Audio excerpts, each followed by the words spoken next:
The protagonist longed with all his soul to continue living, clinging to every opportunity to escape the clutches of fate. Now he was in a sterile white hospital room, where doctors with serious faces announced that his disease was so rare that it had never been encountered before in the history of medicine. Now his name will forever be inscribed in medical archives, becoming synonymous with this mysterious and unexplored disease. The doctors told him the bitter truth with sincere regret, explaining that his life's journey had almost reached its end. There was no hope in their voices as they read out the sentence. A maximum of 6 months to life. And with those words, they literally cut the ground from under his feet. Having left the hospital walls, he wandered through the city streets like a ghost, not noticing the cars, the people, or the bustle that reigned around him. He couldn't quite comprehend that all this was happening to him, as if someone's cruel prank had become reality. After all, he always worked tirelessly, like a worker ant, believing that his efforts would lead to the peace he deserved. After going through many trials, he was finally able to find stability, but now his life was breaking off like a broken string. As he crossed the crosswalk, he suddenly felt someone roughly push him, while shouting a warning about the danger. But he, completely immersed in his thoughts, did not pay attention to this and simply fell from an accidental touch, like a fragile doll. There was only one thought running through his head.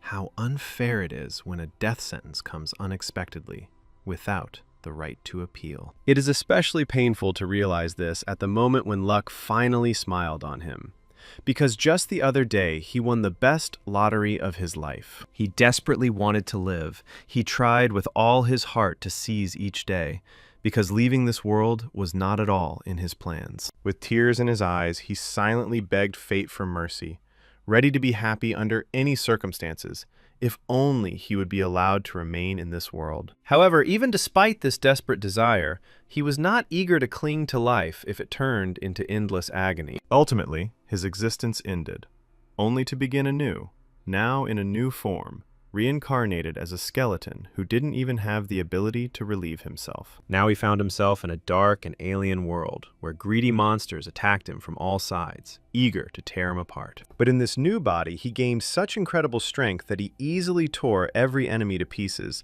swinging his weapon with astonishing accuracy. Even though there were already piles of defeated monsters lying before him, there was still something breathing in the darkness, lurking in anticipation of its chance. Before him towered a giant whose silhouette alone would have made an ordinary person freeze in terror. But the hero did not even flinch, only assessing how to quickly finish off this enemy. Without wasting any time, he pushed off the ground with a powerful kick, rising up like a shadow, ready to deliver a fatal blow. There was no fear in his mind, but only the joyful thought that the end of this crazy path was already near. However, in order to really put an end to the matter, it remained to remove this last obstacle. Without further hesitation, he carried out what he had started, sending the monster's head flying with one swift swing. The realization that this was the last enemy on his path brought him a rare sense of relief. Now all preparations are complete, and the oppression of the rebels has finally reached its climax. After reincarnation, his fate brought him to the very bottom of the demonic hierarchy.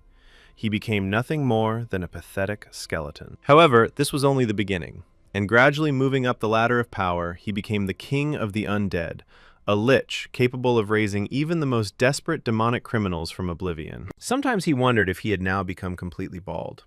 But as the Demon King, such trifles no longer mattered to him. His new subordinates chanted their ruler's name, praising his cunning and treachery, but constantly called him Isaac. This irritated the hero to the depths of his soul, because his name was Isaac, and he was already tired of explaining to these blockheads what to say correctly. These blockheads couldn't even pronounce his name properly.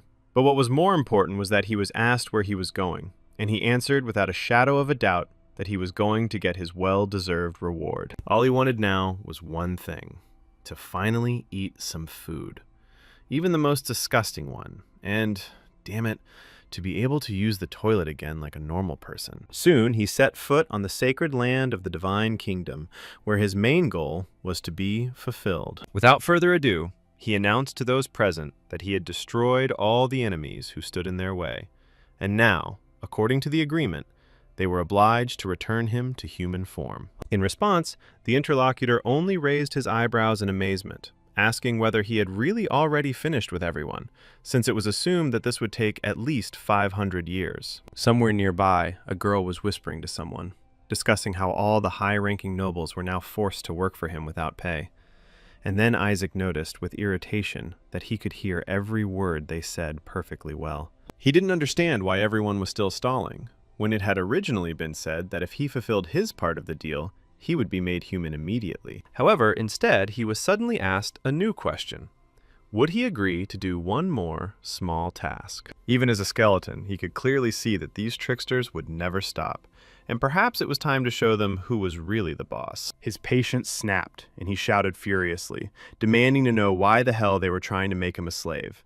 Because even if they were gods, it would not be so easy to deal with him. The colossal aura of the demonic lord began to vibrate in the air, and he coldly retorted that these self-confident celestials really dared to force him to work, knowing how to return him to human form. One of the girls, sighing guiltily, admitted that he seemed to have guessed, and the self-proclaimed god only irritably asked her if they hadn't decided from the very beginning that it was not worth getting involved with such a savage. Isaac grinned and, looking at them with a piercing gaze, asked if that was all they could say, since, apart from the forbidden summoning techniques, they were incapable of either creation or destruction, and he, after all, was not a living being, but an undead. If they can't even turn him into a person who could theoretically threaten their divine kingdom, then their position is quite unenviable. Those with whom he had signed a contract began to wriggle, persuading him to give them a little more time, assuring him that if he completed a few more assignments, everything would work out. But Isaac didn't even listen, smiling predatorily and declaring that for breaking the agreement, he would take their lives. Now their only destiny is to become skeletons like him. Those present shuddered, feeling his colossal power, realizing that this demon was capable of raising them to dust with one wave of his hand. He merely chuckled as he began his attack, allowing his destructive power to flow out. But suddenly something went wrong. His strength, like sand through his fingers, began to rapidly disappear. Completely bewildered, he tried to move, but found that he couldn't even move a finger, demanding an explanation as to why his magic had disappeared and why his body would no longer obey. God, looking at the helpless demon with a cold grin, indifferently replied that there was no point in even trying to resist. Anyone whose name is written on his lists loses the ability to move. This technique is destruction eradication, an ancient divine ability once used to seal away disasters like himself. The Celestials were genuinely perplexed as to how the lesser demon dared to raise his hand against them, for he should have been grateful to them for even having the chance to serve their will. And now the fate of an insignificant insect awaited him. Isaac, through clenched teeth, sarcastically asked why an insect, and whether a furry caterpillar wouldn't be better, for example.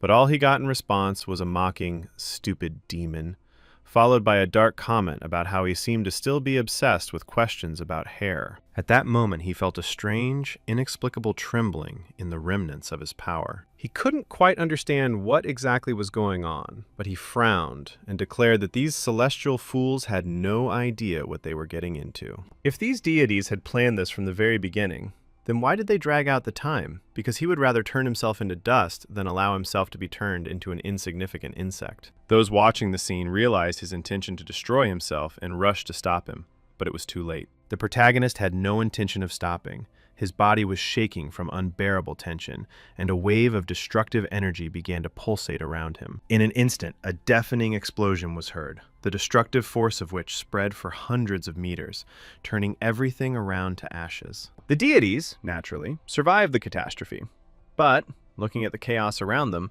they began to speak with mockery and alarm about whether he was really so mad as to wipe himself off the face of the world. One of them noticed a tiny beetle, exclaimed with joy, and was convinced that the ritual had been successful. His interlocutor, observing the result with cold confidence, confirmed that the seal had been applied correctly, and the soul of the Demon King was now securely locked away. With the disappearance of the Lord of Darkness, their powers should have returned, because every time he disappears, the deities regain their lost power. But even this is no reason to rejoice, because no one knows when the world will be shaken by a new catastrophe. Their plan was simple: create a perfect vessel of the saint in the human world and destroy all demons once and for all. One of the deities asked his comrade if he was too exhausted after the ritual, but he only waved it off carelessly and stated that the most important thing now was to select a soul for the incarnation of the saint. At that very moment, his fingers closed on the body of the beetle, in which he recognized, without a shadow of a doubt,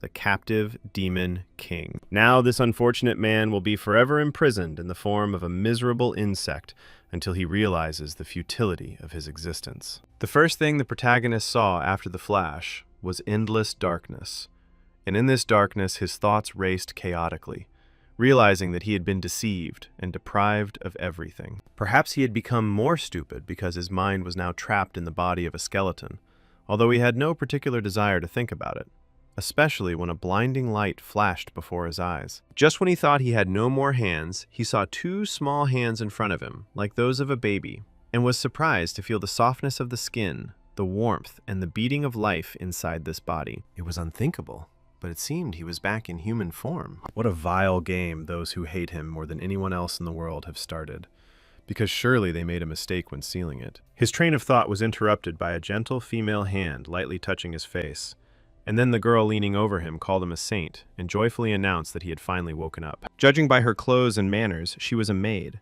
and the man standing next to her remarked with a slight grin that it would be much better if he slept longer. Isaac was confused, wondering if these people were nannies or executioners, and if he was truly human again. Suddenly, the expressions on their faces changed, and with a sigh of feigned regret, they declared that, although it was unfortunate, their duty came first, and therefore, even if the saint had only just awakened, his time had already passed. With dispassionate resignation, they informed him that he would have to fall asleep again, but this time, forever. At that moment, he noticed how one of the hands was clutching a small bottle in which a strange green liquid was splashing, giving off an ominous sheen. There was something terrifyingly absurd in the realization that he had just been killed, then reborn, and now they wanted to send him to the next world again. The man, without wasting any time, abruptly brought the ill-fated bottle to his lips, determined to do his job. However, Isaac squirmed with all his might, jerking his head from side to side,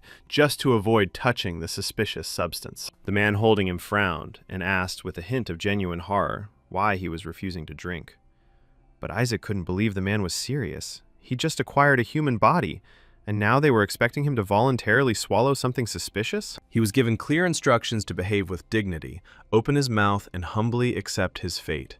But this option did not suit him at all. However, what shocked him most was not this, but the fact that the stranger called him Isaac. The idea that he was titled King Isaac seemed like a ridiculous mistake, since his real name was Isaac, and it could not be a coincidence. Apparently, when the deities were performing the exorcism ritual, someone made a simple mistake in spelling the name. Now everything fell into place.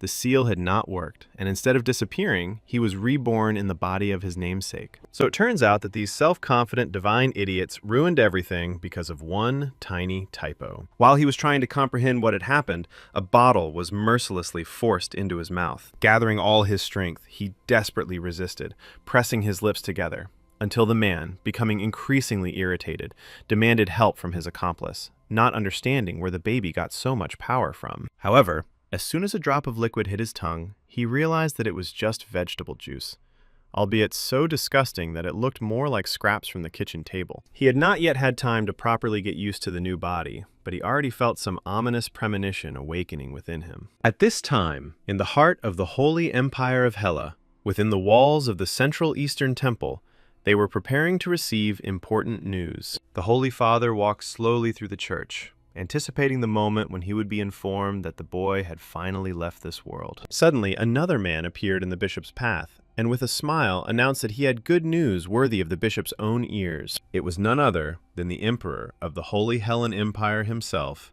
Alexander Heathcliff Hela, a majestic figure whose presence caused those around him to stand in awe. The representatives of the church, not daring to show disrespect, bowed before him, greeting the one they called the shining sun of the empire. However, Alexander, who could not stand empty flattery, immediately asked a direct question.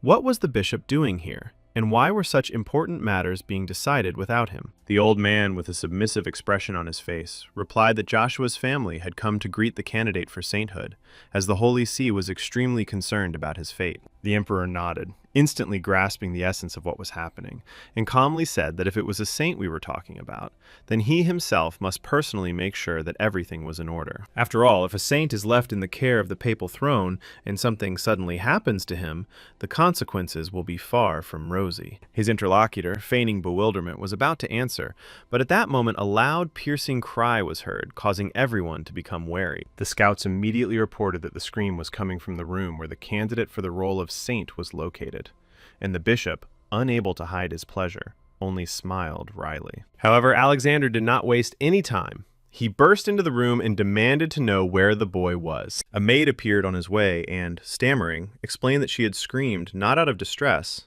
but out of tenderness. Her eyes shone with delight as she asked everyone, with a trembling voice, to pay attention to this little angel. After all, he eats so well. Beaming with pride, she pointed to the empty bottles, declaring that the baby had already drained 15 servings of vegetable juice, which shocked the bishop. He simply couldn't believe what was happening, how the boy was still alive after such a monstrous dose. After all, if anyone knew the true nature of this juice, it was him, and a barely noticeable worry flashed in his gaze. Just a few minutes ago, Isaac felt something sinister slowly creeping into his body. But he didn't panic. And then, a moment later, he realized that this feeling was familiar to him. Sviatolip is a deadly poison that mercilessly destroys the holy energy in the bodies of servants, acting gradually but surely, and if the dose is exceeded, inevitably leading to death. However, the boy only smirked, realizing that he could turn this poison to his advantage, turning it into pure demonic mana. Just imagine, they, without even realizing it, literally charged him, the demon lord, with such powerful energy for free. Well, since they're so generous, let them bring more. He'll drink it all down to the last drop. After drinking the contents of one bottle, the boy shouted, trying to get another bottle to be brought to him.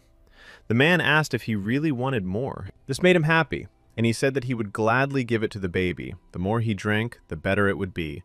The poison, or more precisely the vegetable juice, would not work right away. Isaac, in turn, was only happy. He didn't know who was giving him this mana, but he was a good guy. Then it became clear that all he had to do was leave his consciousness and enter his subconscious. And there it is necessary to find the deepest point, that is, the world of the beginning. This place is called the source of the core. Having entered there, the main character was glad that here he was completely safe. Inside, it became clear that it was now necessary to concentrate. He is going to collect the converted mana and place it into the core. If he wants to cast a spell, then without it, it will be a small contribution to the future. But while doing this, he saw a magical explosion. Although it soon became unclear what this mana core was, since it should be three-colored. But to his surprise, he sees that it is completely white. But basically, to hell with it. He hasn't even built up enough mana yet. Although, it's surprising where all this energy came from in total. It still far exceeds the expectations he had. It's very interesting how much blessing they crammed into this little body. If he really gets to it, he could become a much more terrifying monster than he could ever imagine. Looking at his new name, Isaac, the boy chose survival. The boy decided to survive because it was his main desire, burned deep into his soul. This was the beginning of what would eventually become the Skeleton King, and with its help, he was able to create unique skills and enhancements. And in the end, the main character was even able to bring them into this body with him. While he was in the subconscious, the people who tried to kill him were wondering if he was dead and needed to check. Suddenly, the boy raised his hand, and the man was shocked that he was still alive. The boy began to mumble something, but since he was a child, nothing was clear. And he in turn wanted to be with you, so they brought him another bottle, and a stronger one. In the present, when the emperor nailed his room, he was glad that nothing happened. Isaac thought that it was really just an attempt on his life, and otherwise, everything was fine. His attention was also drawn to some strange old man who was staring at him. It became a little creepy. Perhaps he ate too much of the so-called poison, and he realized that it was still too early to give himself away. So he wanted to pretend to be a fool and smile. The bishop could not believe his eyes, wondering what had happened to him. After all, from what he had drunk, he should already be writhing in convulsions and spitting blood. But it turns out that the child is simply laughing at him, and this makes the old man even more angry. A couple of days ago, the Central Papacy announced that the person who became a saint would rule the empire. The man said that now every third person tries to convince even the lower nobility that his child is a saint. The bishop asked the gentleman not to worry. All other contenders for the role had been eliminated. The interlocutor noted that this is natural, but at the same time, there are bad rumors circulating. And the point is that there is a candidate in the Yeshua family. And this family is the right hand of the emperor. The bishop noted that, unfortunately, he cannot do anything with them. But the gentleman said that by the time his interlocutor arrived, he would already be dead. His role would simply be to confirm his death, and he would already take care of the rest. The saint in this empire must be a boy from the Bereth family, he said. This is the patriarch of the house of Bereth, and Cardinal Hure Bereth. Recalling this conversation, the bishop remembered that the cardinal had said that the child would die, so he doesn't understand why he can't be more alive than all the living right now. At that moment, the emperor approached the boy's crib and was interested. He has sparkling silver hair, and isn't that the hair color of the founder of the Holy Empire? The bishop couldn't understand how my lord could say such a thing. The main character realized that this guy is the emperor. Alexander noted that he could say more. He is closer to God than the current pope, as expected from the latest contender for the role of saint. When Isaac heard about this, he couldn't believe his ears. What a contender he was. The bishop felt that the emperor was becoming more and more important to him, and he said that it was impossible for this to continue. So he asked His Highness to let him take care of the baby. The man asked incredulously why he needed such a part. The old man said that something was wrong here.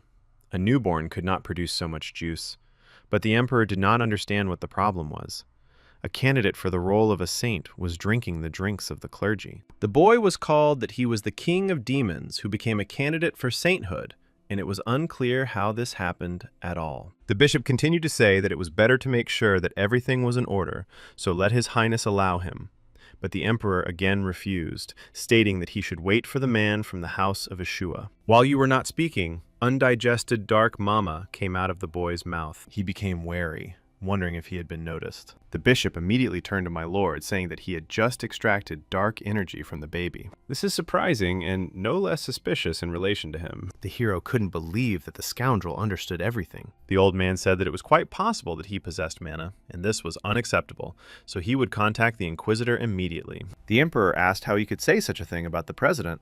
Then the church representative asked him not to worry. The pope had already found a candidate from the house of Bereth. Alexander was amazed that this man did not even hide that he was a representative of his own kind. And the boy, in turn, understood why he needed to get rid of him. The bishop picked him up and said that you immediately called the inquisitor. The emperor ordered an immediate stop. Yeshua's house is close to the imperial palace. As the current emperor, he strongly insists on careful treatment of the child. The interlocutor stated that he understood, my lord, but His Highness had recently told him something else, that the crown prince should be blessed only after the saint has been determined. Alexander realized that if he did not support the child chosen by the father, the crown prince would be left without a blessing. So he asked whether this was the will of the papacy. Isaac understood that there could be trouble if they didn't understand who he was. The bishop said that they could check everything that happened now, and he will do this with the help of exorcism.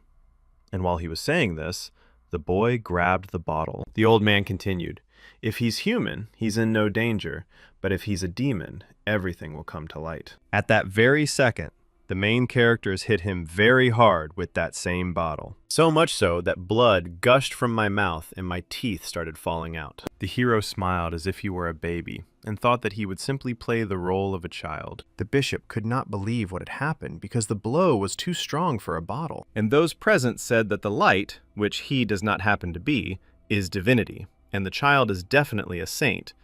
The boy thought that it was definitely not she, but it was power. And to consolidate the result, he swung one more time. He hit the old man who was holding him just as hard, but on a different part of his face. But that was not all, because he continued to do this several more times. As the incident unfolded, the bishop realized that it was dark mana, and the emperor and those present only rejoiced and thought that the baby was radiating divine light. Isaac decided that he would just set up the spell, strengthen the bottle, and continue to pretend to be an innocent child. I wonder how that scoundrel who tried to accuse him of something feels. Someone among the people noticed that the bishop was amazed by his divinity. Then the boy did not understand what it was. It was barely visible. Every time he used dark mana, divine mana came out with it. They are literally two opposites. They should be impossible to use together. It seems to be because of this white mana core. While the boy was thinking about this, the bishop came to his senses a little and grabbed the bottle. Then he threw it aside and swore by all the saints of this world that it was a child and a heretic. So it was necessary to immediately perform an exorcism. The boy thought that he was simply incorrigible and continuing their dark deeds, not wanting to resort to it. But they end up with the same problem. At that very moment, in a row and the priest, he felt some object. When the bishop realized that he had been pulled out, he simply could not believe it. And this item was the remains of an exiled high-ranking demon.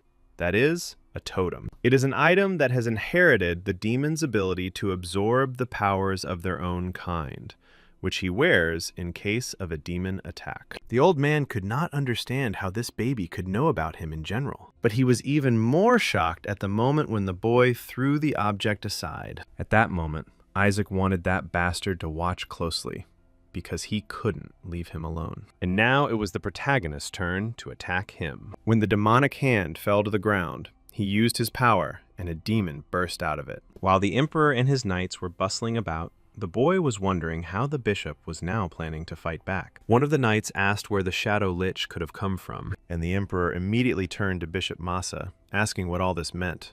A demon in the temple? Had he really gone mad? The old man, perplexed, asked if he hadn't seen this child take his totem. The man said that he had seen it, but this topic should hold back the demons, so why did he suddenly resurrect him? He then ordered the guards to protect the baby from the demon, as well as the bishop. They immediately took it away from the priest. While Masa couldn't believe what was happening, the hero was glad that this scoundrel was getting what he deserved, and now they will see how strong this bishop is. Suddenly the demon, who was being held back by the guards, began to scream to kill the saint. He tried to get out and attack him to kill him. At the same time, the knights were ordered to protect the young master. Isaac couldn't understand what was happening. He must have gone completely crazy. Then he was brought back to life. So why was he suddenly attacking him? Although he is protected by flowers and knights, so everything should be fine. But when they began to fall one after another, the boy wondered if they were really stronger. The demon continued to attack, saying that the saint had to be killed to save the imprisoned king. Because of this, the main characters realized that they first needed to get rid of him. His own mana is unlikely to be noticed in this confusion. Life began literally just recently, and every second person wants to take his life. So he also saved this demon, and he gives him this kind of payment for his generosity. Using his power as the Demon King, Isaac showed his aura and strength. Then the demon who attacked him realized that the Skeleton King was in front of him. At that moment, something began to happen to the baby's body. It literally began to emanate divine energy. Those present also could not understand what was happening. But here a dark creature in the form of a demon was being burned by the divine power. Therefore, he had no choice but to run away from this place. One of the priests shouted that the demon was running away, which meant that it was definitely holy power, and Lord Isaac had killed the higher demon. It's amazing, and he's still so young. The main character himself didn't understand what the hell was happening. It turned out to be reality, a holy force. It was unclear what was wrong with this matter, and soon the divine energy ran out. Then he wondered if his mana deduction could have been transformed into a holy power by the prototype, although it is unclear what kind of thing he needs to collect from the Holy Empire. You can't find it even with fire. While he was thinking about the bishop, they tried to seize him, and he screamed to be let go. This child they are protecting is a heretic who wields demonic power. It is unclear how a demon dares to infiltrate your empire. He then asked my lord to allow him to prove it.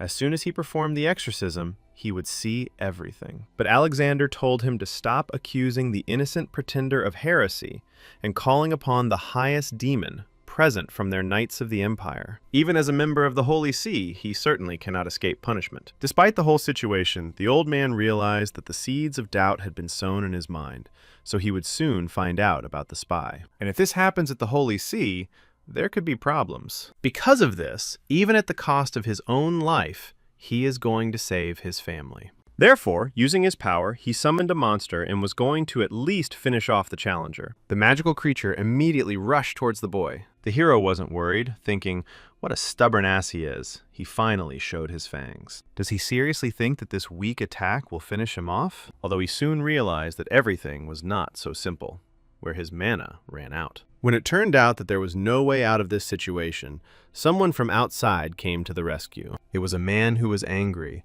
and asked who dared to harm the child of Yeshua. It turned out that it was Divine Azure, which meant that the Knights of Yeshua had arrived. And in their minds was precisely the seventh son of the House of Reli, Yeshua. Upon arriving there, he immediately ordered the bishop to be placed under guard, but he screamed to be let go and did not understand how they dared to touch him. Isaac thought that he had heard this name somewhere before. At that moment, Reli asked his knights to show respect, as they were greeting the son of Yeshua, and they all immediately knelt down. And the man apologized for being late in front of Isaac.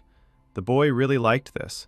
He is respected, and this is much better than the Imperial Knights. Reli said they didn't expect to be forgiven for being late, but they still brought him a gift. The boy thought it was gold, and they brought him a whole bar. But in the end, he was presented with a figurine of the Skeleton King on the scaffold, and this very figurine was very similar to his previous skeleton body. The hero was brought not even one. There is one where they burn him alive, and there is one where they beat him to death. The boy saw this and couldn't understand how he could survive in this madhouse. Those present interpreted the tears of despair as something he liked, so he began to cry. Isaac did not intend to think about this for long, but remembered who Yeshua was, and soon remembered that this was the saint who had attacked him then. One of the girls then introduced herself as a magpie saint, and the second one shouted that she too was from this family, the 61st saint. But there was a special girl who screamed that he did not deserve to know her name. The hero knew that they were all from Yeshua's family. Although there is nothing good about him, not only is he a candidate for the role of a saint, but he was also born into a family of saints. It is unclear what sin he committed in his past life. At that moment, the bishop shouted that Yeshua was cursed. He knew that not all cursed heretics, but it was unclear where they got such a monster from. Looking at the boy once again, he shouted that he would definitely know who he was. Just think that they brought a monster here with them so that their race will end. He was going to personally make sure that their entire house would go.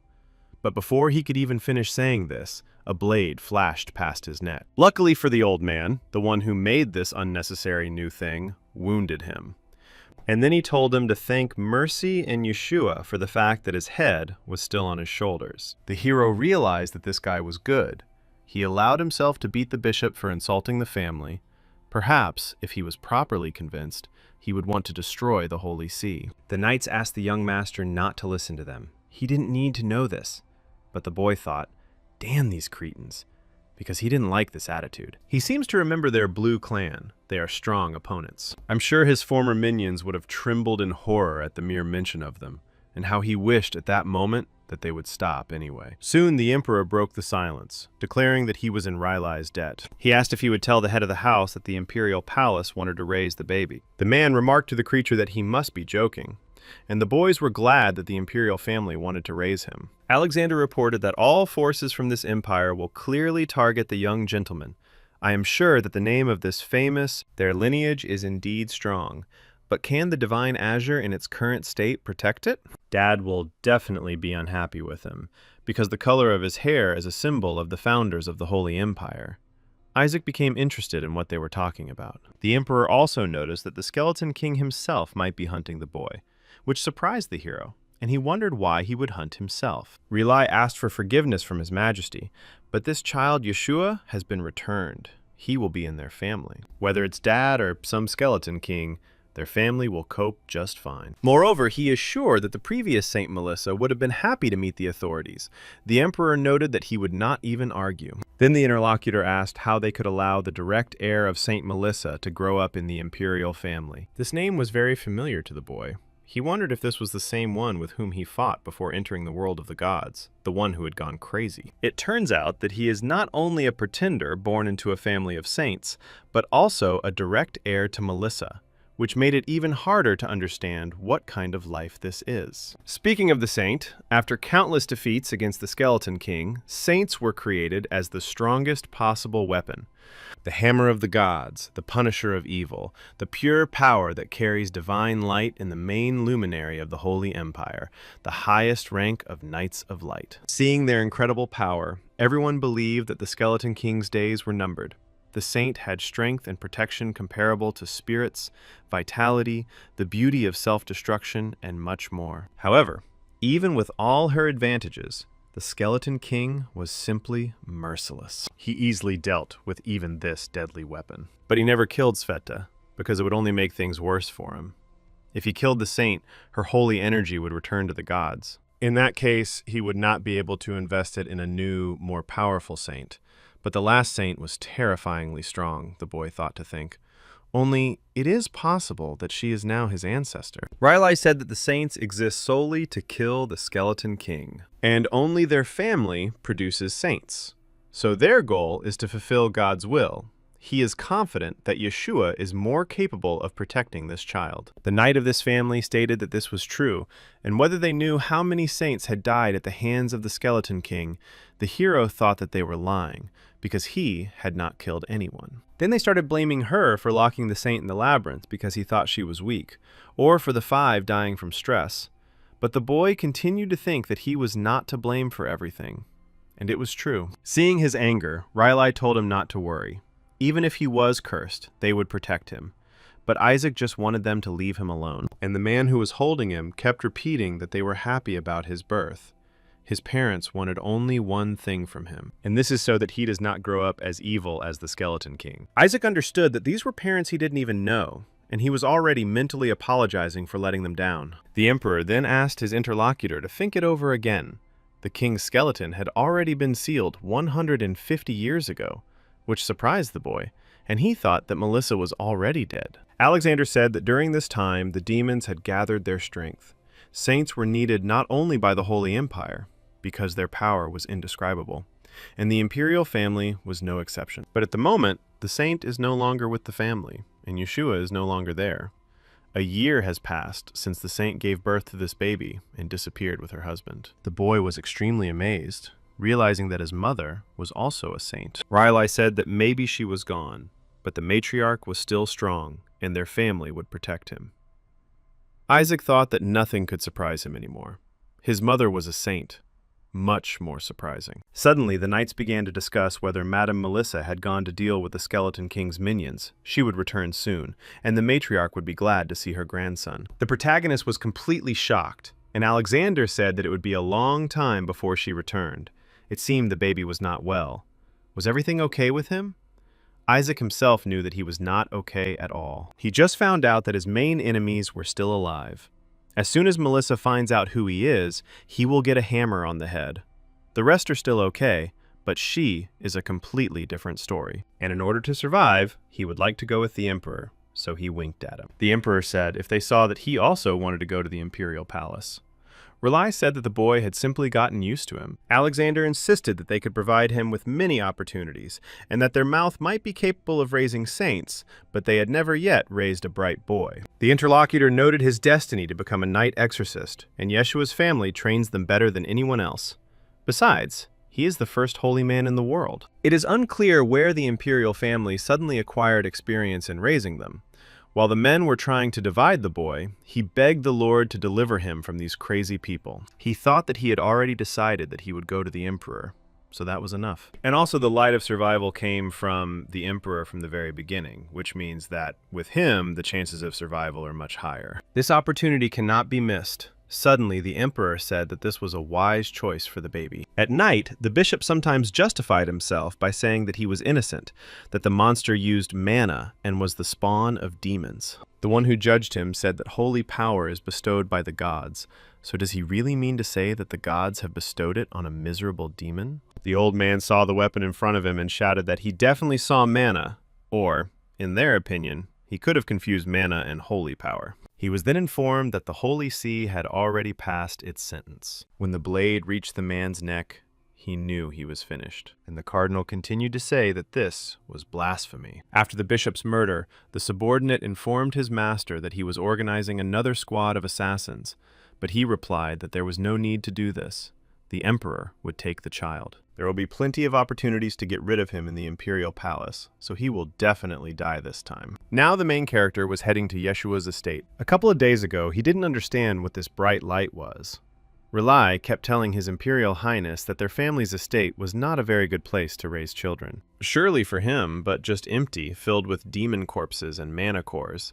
In this man, the boy saw survival that was so vivid. Riley noticed that the only thing worth noticing there was the corpse of the Skeleton King. The hero was surprised, thinking what kind of body this was. It was so unclear why these monsters needed it. And it's unclear why he didn't tell him about this earlier. Now he decided that he would be on Yeshua's side, so she smiled sweetly at her uncle, trying to tell them to go to them. Riley simply melted when he saw it with his own eyes. Thus, the main character thought that he had traded his life in the palace for the army, but there was nothing left to do if he wanted his body, and he had no choice. The body in which he had accumulated and purified old commands to be comparable to the gods. If he could return it, then 10th tier magic would not be a problem. Moreover, he had never seen such a vivid survival in his life, which meant that with his uncle at Yeshua's estate, it would be much easier to survive. While they were riding along the road, the knight asked why the Holy See needed the young master. The boy was also interested. Then Reli reported that a prophecy had been given. The gods said that the saint would become their son. And that means the next pope, and that's exactly it. That's why the House of Barrett is so eager to be the one whose child will become a saint. The hero was horrified, not understanding what the hell was going on. He knows very well that the Pope is the strongest cleric capable of using 10th tier holy magic. For the clergy and holy knights, he is undoubtedly the ruler. In the Holy Empire, his power is not inferior to that of the emperor himself. For thousands of years, all popes came from the same family, so it is quite understandable why they are so dissatisfied, and it also explains why other families go out of their way to prove that they are the saint. The boys' thoughts and the men's conversation were interrupted by a sound from the side. Relasa asked what had happened. The coachman noted that they had arrived at the duchy, but a problem had arisen. Guards stood on their way and informed them that entry to the duchy was closed. The boy did not understand what was happening now, but his uncle was very angry, saying, "How dare they do this? Don't they recognize the coat of arms of Yeshua?" They probably weren't taught anything at school, because suddenly the other person's expression changed. It turned out that they were not people at all, but most likely demonic creatures. They said that entry was closed because the holy child must die. The hero was horrified again, because he had forbidden them to go to human lands. It was incredible what this new demon king was doing. One of the demons reported that you pathetic humans listened attentively. Their king ordered them to kill all the saints. Isaac thought that it was true that a new king had ascended the throne, but he heard the words that the demon continued to speak. In the end, they were doing this in the name of the great skeleton king, Isaac. The boy was truly horrified. "I don't understand when he ordered them to do this," the demon said. "If she will leave the child, His Majesty the Skeleton King can spare them." He didn't even have time to finish this sentence before he was destroyed. The rest of the dark creatures were surprised. Reli did this. He asked how they even dared to say this to the exorcist, Yeshua. Then he gives them a painful death, so let him listen. For the sake of all the simple little things in life in this world, their family will destroy evil. The knights immediately grabbed their weapons and shouted that they would go to the very depths of hell to exterminate the demons. The Skeleton King is simply cursed, and he didn't even think that he would send his minions to take his body. The demons also became angry and rushed to attack, not understanding how he dared to mention the great Isaac. They would revive His Majesty at any cost. The knight who was protecting the boy ran out of the carriage. He began to run away from the battlefield so that the child would not be hit. Isaac couldn't understand what was going on here, whether someone was pretending to be him or what. The defense attorney sat the boy down on the ground and asked him to wait. He will be back very soon. After these words, he created some kind of magical barrier. Isaac realized that this barrier was very good, and even a high-octane demon would not be able to break through. It turns out that it cannot be broken from the outside, but it cannot be broken through from the inside either. Since that was the case, he decided to activate Survival and Magic Surge. He wanted the Whisper, woven from magic but possessing intelligence, to be heard by the one who was watching. The entity he saw was delighted at the appearance of its owner. The boy noted that he understood everything. They hadn't seen each other for a long time, but asked to be quieter. The subordinate said that he never even thought that he would ever see his great face again. The hero stated that he didn't think so either, and even the Whisper was boring, even though it was just a detection spell. But he had his own self. I had to do it, because manually processing the detection results in the middle of a battle was a real hassle. Over time, he gained consciousness, but this way, he is even nicer. A Whisper reported that the master's anger is still striking. He took over the child's body without a drop of guilt, but it's unclear how these damn gods dare, no matter how disgusting he is, to place him in the body of this vile child too. The gentleman shouted that he had enough of his ranting and that he should rather look for enemies. His interlocutor immediately began to do so. To begin with, he made a detection within a radius of hundreds of meters, and he said that there were 88 enemies in total, but they couldn't even touch His Majesty with a finger. The boy wondered if they had really gone crazy. Why would so many of them want to start a war? If local security gets stronger, it will be more difficult for him to communicate with his charges.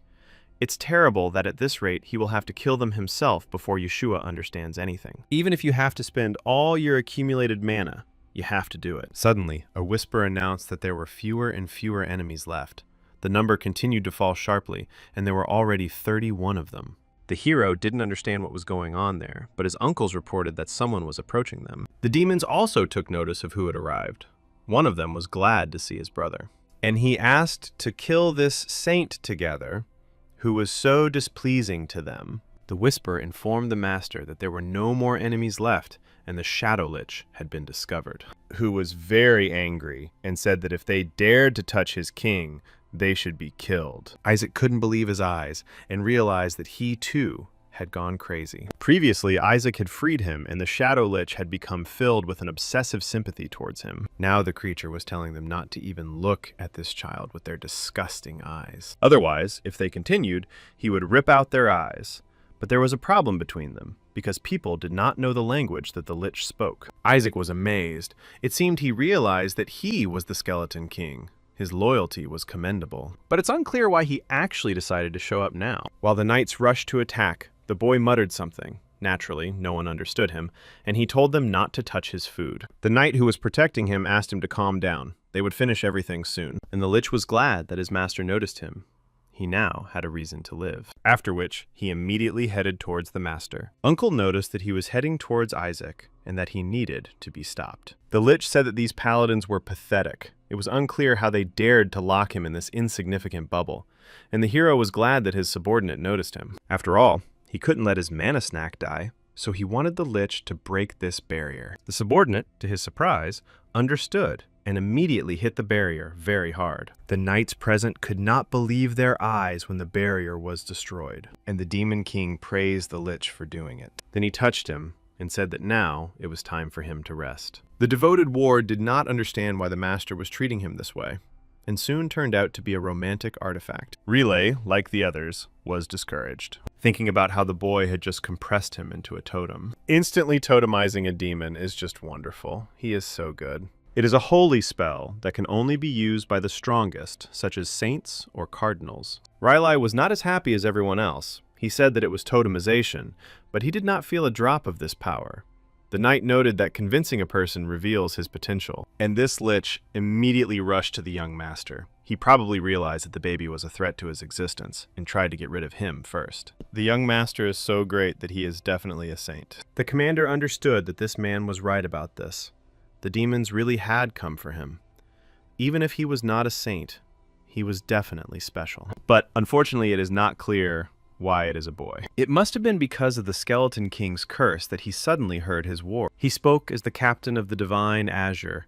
He would protect young Master Isaac and the future of the house of Yeshua. This struck Relay, and he realized how stupid he had been. They fear the curse of the Skeleton King when the future of his house is very strange. So he suggested that Isaac go home. His uncle would teach him a lot of interesting things. He has incredible potential and will make a great paladin. Isaac didn't care about these paladins. They would have been better off giving him his old body. Suddenly, he heard his uncle say that even if he was not destined to live a long life, he would find a way to save him, and his name will become famous throughout the continent. The boy became interested in what this ominous prediction was. It didn't take long before they arrived at Yeshua's ducal mansion. After looking around a bit, the main character saw the pomp of this place, but this horrified him, because it means they carry demons and still live in abundance. I wonder how much all these decorations are worth in total. Damn bourgeois, but he had to beg, and his guys hardly ate. Whisper asked the gentleman to look at it. Compared to their shitty castle, this is just paradise. Even a couple of statues from here are worth as much as 10 of their castles. While the boy was angry, Riley said that this was Yeshua's mansion, the cradle of exorcism on this continent. He asked him to look at the knights when he grows up and becomes like them. People trained there on a dummy called the Skeleton King. Isaac didn't like this at all. He didn't understand what they were teaching these children. It's like he's joined some kind of sect. Although it doesn't really bother him, since he's now part of the Holy Empire, he'll just enslave the Emperor and turn it into Isaac's empire. Suddenly, a whisper asked if the Skeleton King would really allow them to insult him, It was a pity. The master only replied that he should close his mouth and continue his reconnaissance. He immediately began to carry out his order, and lights began to glow throughout the estate. In his subconscious, he replied that these were mana cores, and there were tens of thousands of them here. For his subordinate, it was also surprisingly unclear how many demons they had killed. Rather, the uncle announced that they had arrived, and also ordered his subordinates to take care of his room, because Isaac would be living with him. The servant apologized, but said that they had been ordered to take young Master Isaac to the outbuilding, and naturally, Riley asked why this was so. His interlocutor informed him that the fifth young gentleman had said that Isaac was forbidden to enter the mansion. When the man couldn't understand whether they really wanted to force the baby to live in a cursed place where people die, the hero enjoyed these family squabbles, which means they have a wonderful mouth. Riley then noted that his older brother seemed to have nothing to do. The boy knew that it was really unclear why he would live in the outbuilding when he could live luxuriously in the mansion. Suddenly, his subordinates informed him that the mana cores were located right there. The paladin said that he had sent him away in good health. He would not allow his nephew to live with ghosts. But the child now wanted an extension. The uncle said that they were going to his room. He would read him a story about online battles against the Skeleton King every night before bed. When they are finished, he will teach him a special method of exorcism, developed specifically to turn the Skeleton King. The hero did not want to remember all this because he wanted to expel him. At that moment, a fifth young gentleman appeared on the road. He told his younger brother that he first picked up a cross on the street, and now he dared to make a noise. He ordered that this boy be placed in the outbuilding. My brother hasn't been here for a long time, but he just came and immediately started to oppose his older brother. This guy's name is Goel. Even Isaac was surprised when he saw him, because he realized that he was a rare scoundrel. The elder brother told the younger one to put it on the ground and he would take it to his outbuilding. Riley asked if he was joking. This child was their direct heir, and he wanted to put him in the annex where they sent people as punishment. Let him get out of the way. He forgives him for the ritual of exorcism of the Skeleton King in his room. Isaac understood that Goel did not want to see him in the mansion, but he was glad about it, because he himself wanted to go to the extension. Goel approached the boy and asked where he got this skinny kid. How could he be a direct heir? Looking at this guy's face, the hero thought that he was glad that he wanted to send him to the outbuilding. But despite this, who was he anyway? A priest or a robber? Although it doesn't matter, he needs to go to the annex because his mana cores are idle there.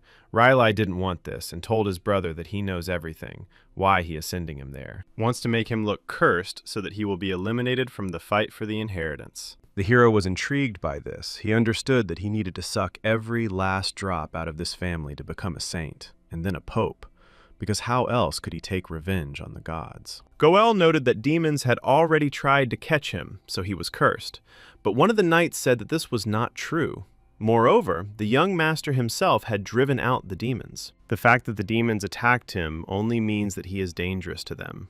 Another person nearby also confirmed this. Goel was surprised by this attitude and sarcastically declared that he was about to burst into tears.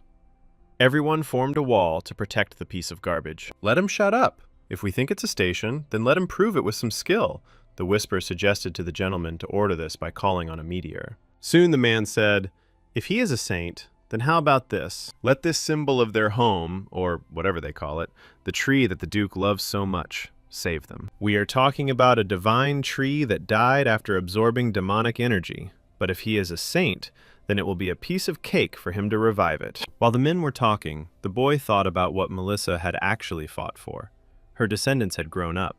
He simply glorified them. The oldest of them disappeared, and the fifth one is some kind of idiot. At that moment, he noticed something that really caught his attention. So he grabbed his subordinate and immediately threw him aside. He turned it off so that it would take faster. Then why did he direct it? Riley continued to be indignant that in 70 years, no one had managed to revive this tree.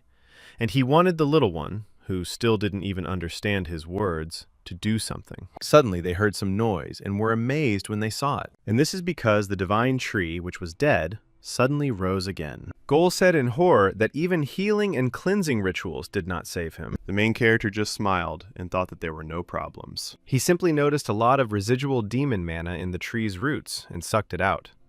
The whisper just informed him that he had done everything as he asked. The knight did not understand what young Master Riley had done, and he said that he had done nothing. Eventually, everyone found out that it was young Master Isaac and began to rejoice.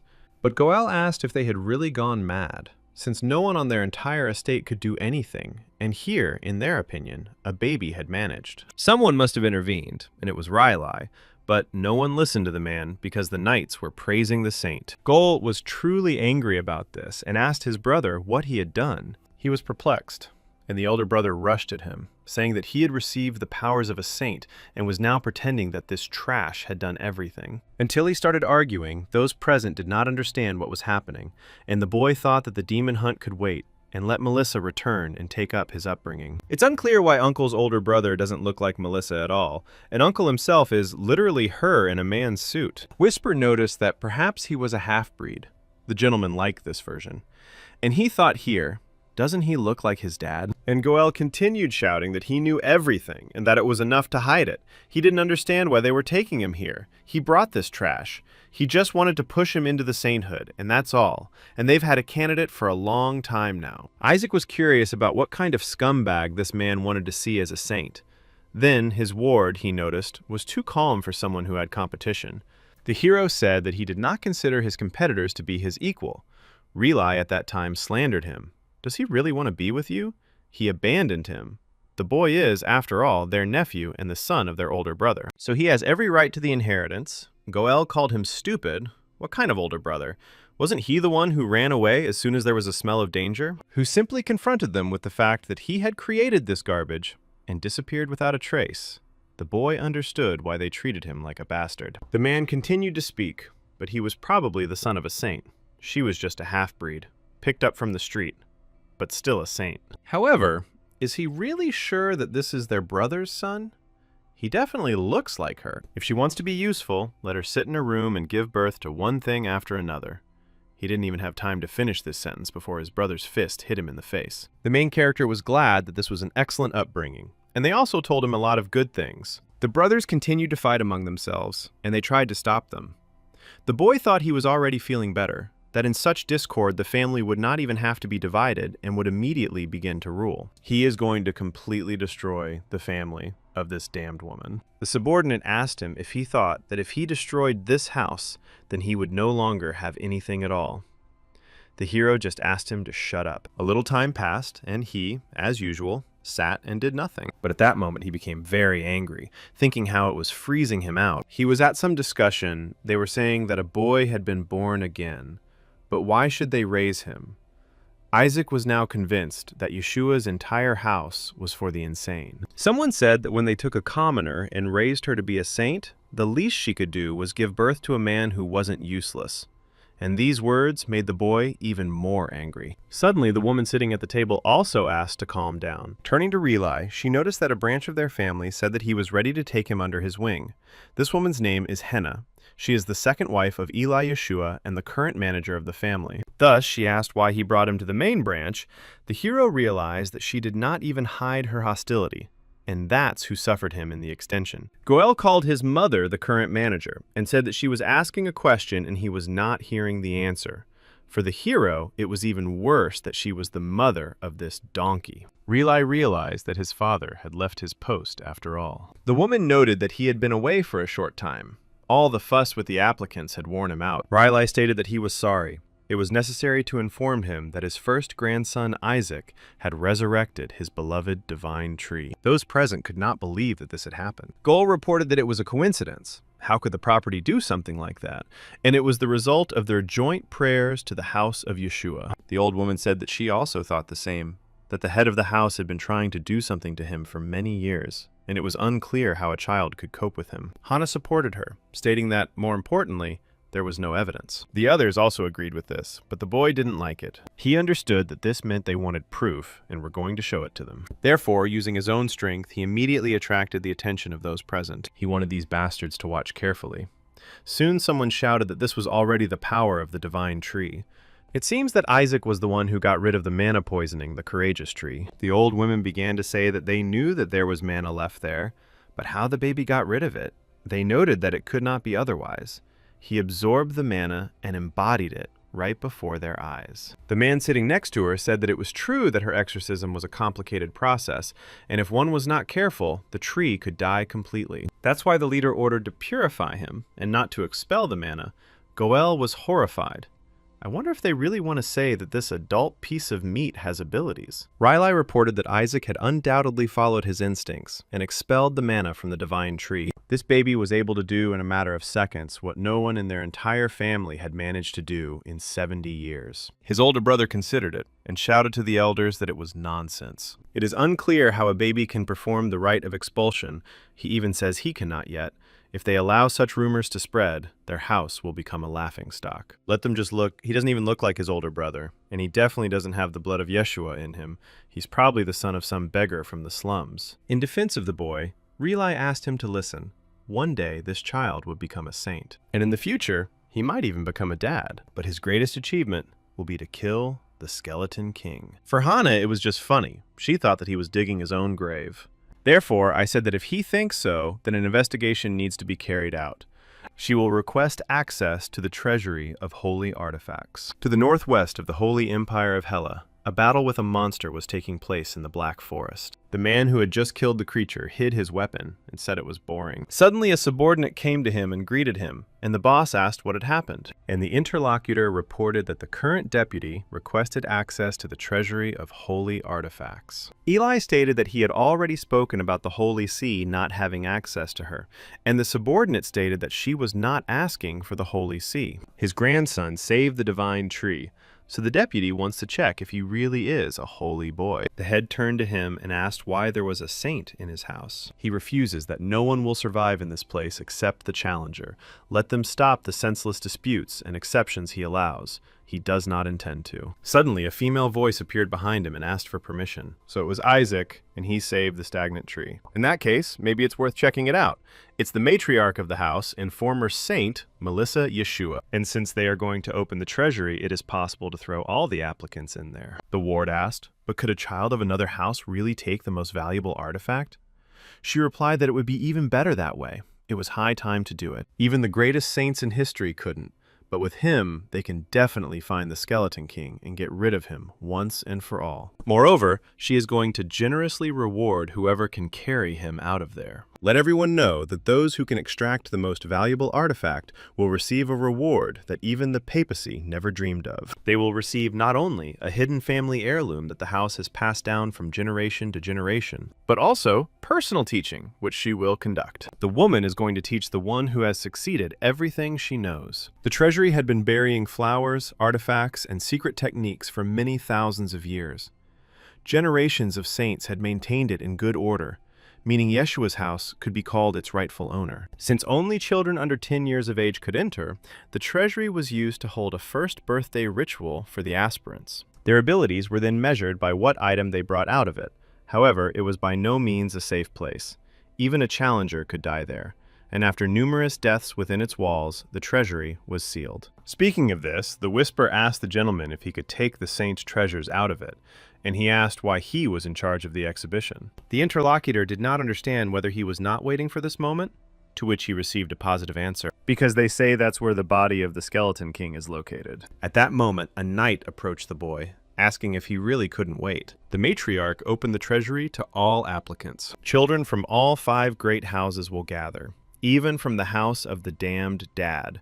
But the man is confident that he will win. Isaac thought that it would be even better this way. If many children gathered, then their attention would be scattered, and this only meant that it would be much easier to take the body. At the same time, Relai asked him to be careful. The treasury is guarded by demons captured during the war, and now the boy understands the danger he faces. It's okay, since they were caught, they are clearly less than rank 6 or lower. It would be simple enough to intimidate, if suddenly the uncle informed that the 8th rank demons are not simple opponents. And while the men were discussing, the heroes did not understand what kind of demon of such a high level allowed himself to be captured. Whisper said they were all crazy. It was a great idea to put a dragon in a place for a children's birthday party, but still, the incredible knowledge of the Dragon Lord will help him cope. Suddenly he saw the worried former demon king.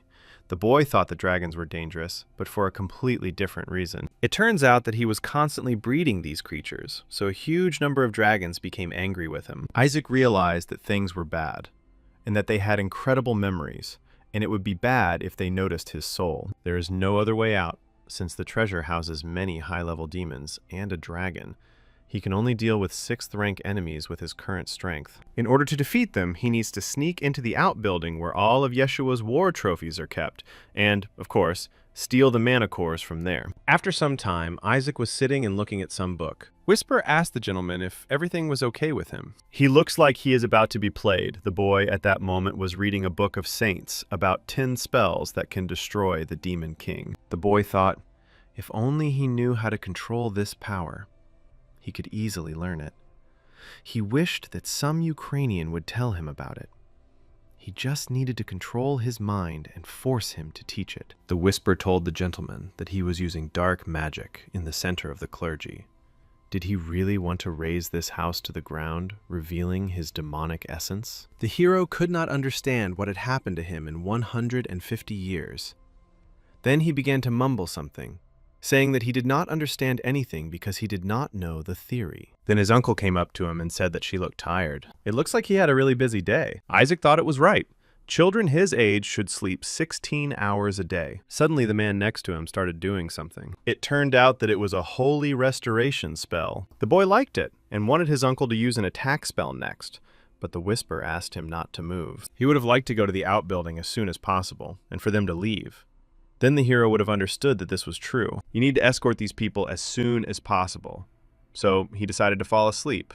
Whispering, he didn't think that anyone would fall for such a pathetic acting performance. But the paladins were glad that Sir Isaac fell asleep so quickly. An amazing child. He was quick at everything. Then they began to leave the room so as not to disturb the baby. The main character's subordinate was surprised by them. Suddenly, one of the men said that there was something dangerous there, so they needed to take him with them. It was perfect that he reported that this was very valuable, this was Isaac's first totem, it needed to be protected. The boy thought that he had to resurrect his subordinate and wanted them to leave him.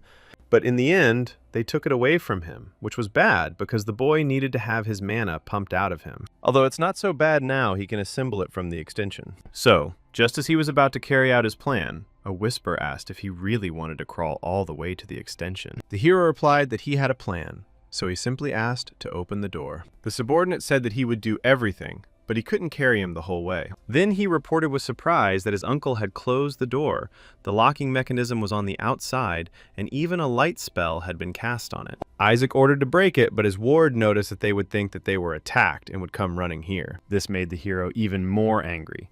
He thought that he was going crazy, and he couldn't hold out just by whispering. If he uses magic, things will get even more complicated. It became unclear how to escape, and suddenly the front door opened. A child entered there, not realizing that he was caught. He held a totem in his hand and looked at the boy with disdain. And then he said that this child can't even walk, and it's terrible.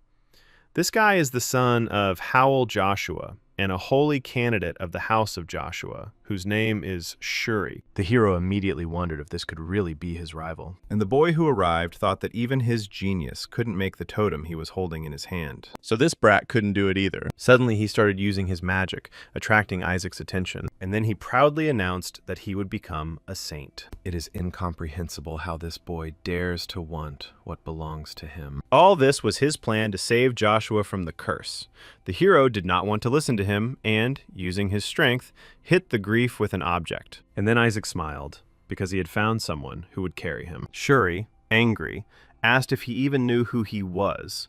The boy realized that he looked like that hooligan uncle, so he must be his son. He saw him gathering holy mana to attack him, so he definitely deserved a couple of punches. This impudent scoundrel just needs to accept that he will be his porter. The competitor for the position of saint realized that he was in trouble, so he soon used a barrier spell, asking if the kid really thought he was so special. Seeing the boy's surprise, he couldn't believe it. And then he started saying that at his age, no one could use third-tier holy magic. But it is still too early for him to be surprised. He used a skill of that very rank called Radiant Holiness. With this very force, he tried to attack the child. The hero realized that it was impressive, like a projectile of radiant holiness. But it was impressive for another reason, and he thanked me for the food. And then he began to gradually absorb all this power. Shuri was shocked to see what was happening, as it was such a large defensive spell. Isaac was curious how this boy could use this spell, since his uncle had not taught him it. But now he could easily do it himself, because he was grateful for the lesson. Shuri didn't want to be attacked, but she was a hero anyway. The boy even asked him to stop, but it was too late. And soon, his own attack, which he had recently carried out, only hit him many times more powerfully. Whisper noted that the gentleman was quite pleased, but is it possible to kill a direct family member?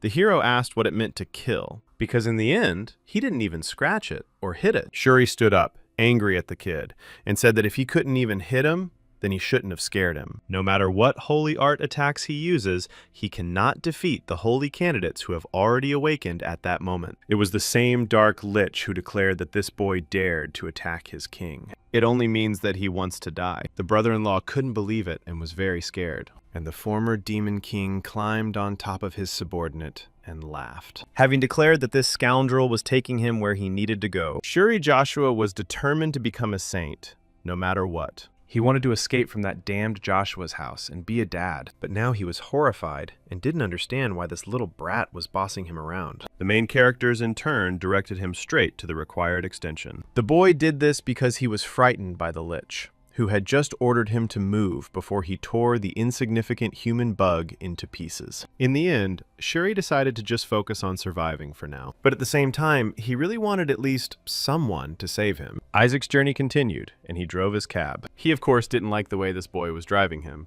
and Shuri couldn't understand where he was going in the middle of the night. He soon realized that they had arrived at the eastern annex of Joshua's mansion, but it was a terrible place.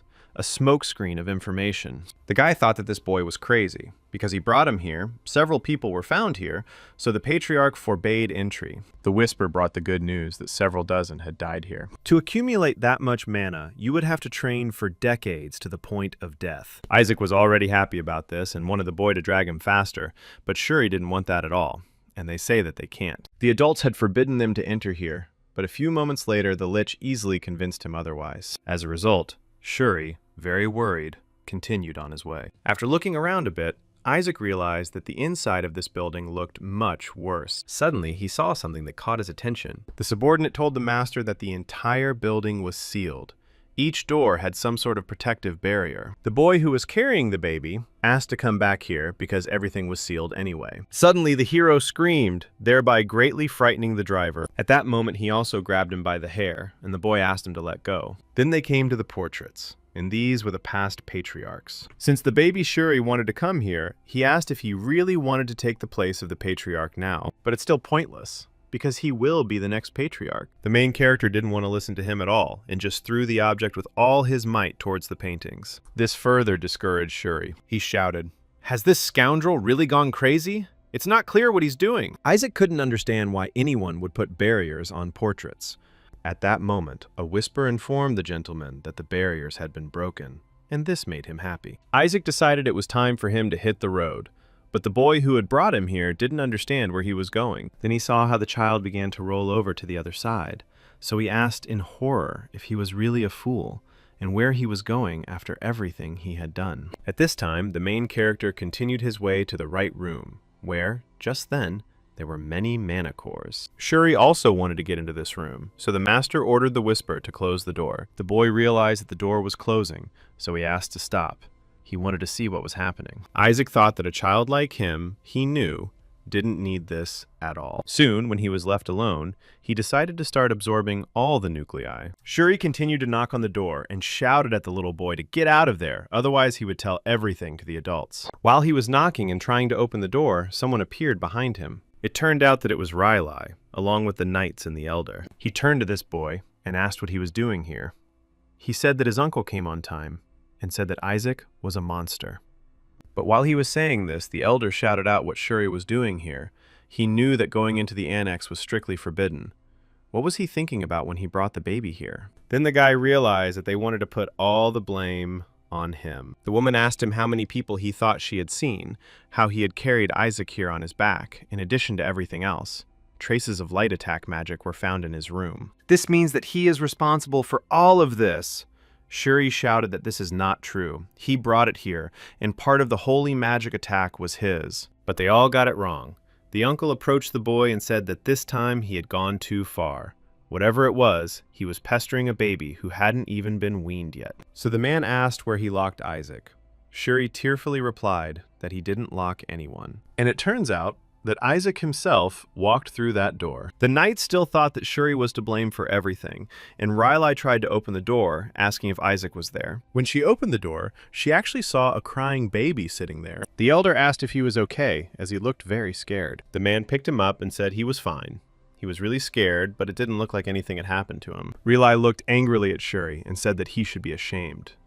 The boy tried to justify himself with tears in his eyes. At that moment, Isaac looked at him smiling, and thought that thanks to him, he was full to the brim. Shuri was horrified that this guy was even gloating over him, and while the elder was scolding him, Isaac thought that there were more mana cores than he expected. He received as much mana as it would take 100 years of training to obtain, all in one go. In the end, with such a quantity, he will finally be able to implement that plan. It took time, and the uncle told the boy that he would like to introduce him to someone. The girl next to him is called Aseli, and she will also be his assistant. She introduced herself, stating that she was a paladin of House Joshua Aseli Lark, will serve the master until death. The hero was surprised and realized that they had assigned someone to follow him, probably because of what happened last time, so he turned to the girl. He wanted to say that she was fired, but because he couldn't speak, he just mumbled something. The uncle and the girl who were looking at him were amazed. The assistant then turned to young Master Riley. She asked with admiration if she could cuddle the baby. He clearly hadn't expected such a hero, although, in his opinion, there were only crazy people in this house. Then the uncle took out some ring from his pocket and said that it was a gift for him. Seeing him, Isaac wondered if he had found him in a trash can. Whisper noted that he had thought it was just a thought, but it seemed like Joshua's family was really going through a financial crisis. It is unclear how this could be considered a worthy gift for its owner's first birthday, but suddenly, Aseli was surprised and declared that this relic was holy. This already interested the boy, and his uncle said that he had specially purchased it from the council for Isaac. I looked at the ring, hero. I realized that it was real. The ring that the saints used in the battle against him. It is the eldest, and contains a small miracle of the god. And the holy power stored in it is simply incredible. While it seems he can only use it once or twice before it breaks, he does have a way to control it. And there is also someone who is very angry with him. The expression on this guy's face guarantees that he's genuine, looking at his little nephew as if he's about to kill. But suddenly, the man called him his sweet little nephew, and he declared how wonderful he actually was. He also hopes that the boy is very comfortable here. The heroes didn't understand what this nasty thing was, but the whisper said that he had probably completely gone crazy, and everything was only getting more complicated. Isaac broke the blessing device of the repository of religion, so he could not help but receive it, and at the same time he did not expect that they would give the relic to the saints so easily. Before this, the elder said that if Isaac could not receive the blessing, then it would be fair if they gave him this. Goel couldn't believe it, and asked her to take it for his child. The woman said that if it was about Shuri, he had already received a blessing from the Holy See. There was no need to be greedy, and he should just leave. Goel was angry, I think, because he was going to take it and give it to this throne, and this boy will not even understand the true value of the relic. Then he said, if you were going to take on the task of giving him a gift, you should have chosen a good one, not this trash. Relay could not understand how his brother could talk about such things, about holy things. And the man said that Isaac was his precious nephew, and he couldn't give him this useless thing. He then presented his gift and said that this ring was imbued with blessings directly from the Holy See. It should be of more use in the relic vault. Riley will never be able to get it for the boy. Then she asked Isaac to pick him up, and they let him in and gave him an old and dirty ring. The hero didn't want this, so he hid him, and let him take this terrible thing with him, because it smells terribly like Dad. So he might give it to some dogs. He muttered something unintelligible and threw the ring into the water. Riley was surprised because that ring looked 1,000 times more expensive than the one he gave him. But the kid still chose what his uncle had dug up for him. The man liked it, so he told his nephew that he would give him the best of everything. At this time, Goel and his subordinates were trying to find an expensive ring. Isaac had cast weight magic on it so they would never find it. The whisper said his determination not to even touch such a vile object with a finger was admirable, and the master asked to take this ring at dawn, although the subordinate did not like it, but still agreed. The ring could never be found, so Goel thought the thing would be worth a fortune. A little while later, in his office, he was angry at this brat because he didn't even know how much this thing cost. It doesn't matter now, I bet he won't be able to use the ring properly anyway. This is a suitable thing for someone who can't even use spell flowers. To use it, you need to absorb the holy power of at least 20 people, and this is impossible. I wonder if at least 10 people will come to his first birthday. The next day, a huge number of people were shooting in the streets. Aseli said it was amazing that the list of over 148 candidates for sainthood, including nobles and servants, had gathered around 4,000 people today. It seems that all the ducal families and more than a dozen marquis families came. Even neighboring countries sent their holy candidates. Isn't that surprising? The hero didn't understand why there were so many candidates for saints. Had the gods gotten lazy and simply scattered them everywhere? The Whisper noted that they were exactly the kind of people who did that. Relai said that he didn't expect this either. He thought that no one would come, and that it was a trap. Suddenly a man entered the room and said, "Of course they wouldn't think so." It was Count Simon Age. He is the head of one of the 3 trade unions of the Empire and a friend of Riley. Riley was surprised that Simon had also arrived, and his comrade reported that the rumor had spread throughout the Empire. So how could he not come? Everyone realized that this was not a trap and decided to attend. After all the Slovaks from Joshua's house were here. Not to mention that the family put Joshua's head on the line, as he could have missed such a moment. And even Dad's family most likely brings them here. Riley reported that Papa's family would never attend. But Simon noted that he also thought that the arrogant royals would never show up on Joshua's lands, because they hated everyone except Barrett's family. He also said that his son Armand is also a candidate for sainthood, but that the event is being organized by Joshua's family, and the Pope's family has no reason to interfere. The interlocutor asked him to be careful what he said, and he just didn't want to see snobs who always wrinkle their noses like that. Suddenly another person came into the room and said, "There is an old saying that nothing is so dangerous as a vulgar friend. And alas, the wisdom of our ancestors is never wrong." Those present were surprised by Bishop Barrett. He said that only a weak person from the Joshua family would organize such an event, hoping that his baby would bring something from the relic storage to save the family's face. He was curious to see the child Joshua, who dared to declare himself a candidate for sainthood. But for some reason, he doesn't see it now. What a wonderful opportunity this is for them. The bishop sincerely prays that the candidate for sainthood will exalt the name of their family. Relai wondered if this was a trick orchestrated by the Holy See. The fact that the number of candidates for sainthood has grown from 25 to 148 in the last week alone already raises questions. The only explanation is that the throne is turning a blind eye to why these candidates are appearing out of nowhere. Everyone tries to make their child a holy candidate, but as soon as such children are placed in the vaults, they will inevitably throw out the weakest one, trying to push the competitors aside. They may even harm him during the chaos. If this happens, Isaac could be in danger. The boy from the Joshua family, except for his outstanding appearance and reputation, was completely useless. However, for those who are eager to obtain the excellent Joshua Gins, or those who are trying to serve the benevolent family, the Pope hates the holy lineage. This child was simply the perfect prey. The other children were asked to give Joshua to this boy as a little prank, so that he doesn't die, but is unable to do anything. It is necessary to mix the holy poison with water and use it, and teach the boy a lesson about how cruel this world can be, even if these children make him a laughingstock. And they will proclaim that the child Joshua will never become a saint. At this moment, everyone was looking at the boy in surprise. He continued to drink all this poison, which did not affect him, but only fed the demonic energy. Those present were horrified by what they saw, not realizing how many bottles he had already drunk. Isaac, in turn, cursed and wanted them to bring him more of this poison, but it couldn't kill him. The other children were getting very scared at that moment and didn't know what to do. Someone even started discussing what was wrong with this child, since they even slipped him a laxative. Perhaps he took the wrong bottle. One of the boys wondered why he continued to drain the bottles of poison. They were even ashamed of it. Stop slandering Joshua's name. He should be able to say there is something wrong with him being a candidate for sainthood. So the boy took the bottle of poison from him and asked him if he was dehydrated. And after that, he gave him the second bottle, having declared that if he was so thirsty, then let him drink it.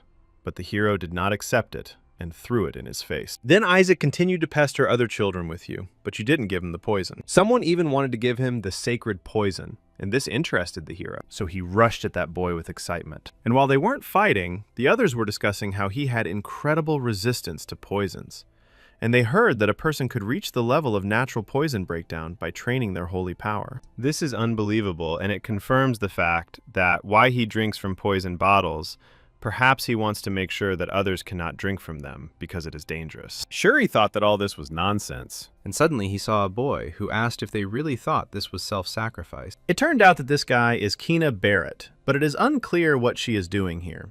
Shuri has never heard of the family dad being involved, especially since Kina is the direct heir of Dad's family. Those present were also stunned, not understanding what Barrett's family was doing in the storage of the saint's relic. Still, this is bad, and it seems the winner is known in advance. The hero realized that this boy was practically guaranteed to become a saint. But was it even possible to have such a pure hair color while being from a papal family? Everyone else in this family has hair the color of poop. Then Kina said that there was nothing strange in the fact that a person from the Pope's family ended up in the repository of the saint's relics. The Pope's family is the head of all the clergy, and therefore the repository of the saint's relics also belongs to their family. And he is here only to take what is rightfully his. So it is not clear why they find this so strange. The hero thought, judging by the way he spoke arrogantly, he was definitely from his father's family. But this kid is a real monster. His holy power exceeds the capabilities of a bishop, although this can be expected from a candidate for sainthood. Suddenly, Kina, he said, does not use such vulgar methods to humiliate the master. And they still dare to call themselves holy candidates after this? It's really disgusting of them, and what good does it do to bully a child? It is impossible for a baby to be resistant to poisons. This holy force must be trying to protect him. The hero realized that stupidity is hereditary. Suddenly, the boy who approached him noticed that everything was fine, and he would cleanse him of the poison. Those present were shocked that he could already use the holy detoxification spell. Looking at the size of his holy power, it was at least rank 5. Isaac thought at that moment that he was just trying to do something. He's probably trying to use him to show off his skills, so he'll give him what he deserves. After this, the boy immediately hit the one who was standing in front of him. When this happened, another person nearby said that the holy power had disappeared. Kina, I can't believe this. It's impossible for someone like him to do this. How could he not do it? So is the baby even stronger than him? Kina got angry about this and thought it was Joshua's insect. Looking at him, the hero was already preparing to pierce his skull with this bottle. But at the last moment, Shuri stopped him and shouted at him not to do it. The kids thought he was looking after him because they were family, and it was somehow rude to hit someone in the face who was trying to save him. Did they really think they had a chance against Dad's family? Shuri knew perfectly well that they were idiots.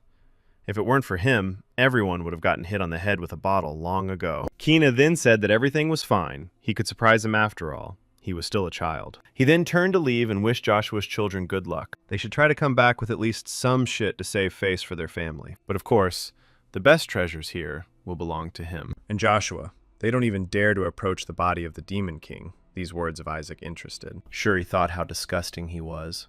He was only causing problems here. At that moment, the protagonist tried to find out what that scoundrel had just said. Naturally, the boy didn't understand him, while Isaac was trying to find out about the Demon King's body. Soon, Shuri understood what he was talking about, and reported that the head of the family promised to pass on a secret technique to the one who brought the body of the Skeleton King. The protagonist was horrified to think that Melissa dared to mock his body in the bark, and thought about the fact that many centuries of mana had accumulated in his old body.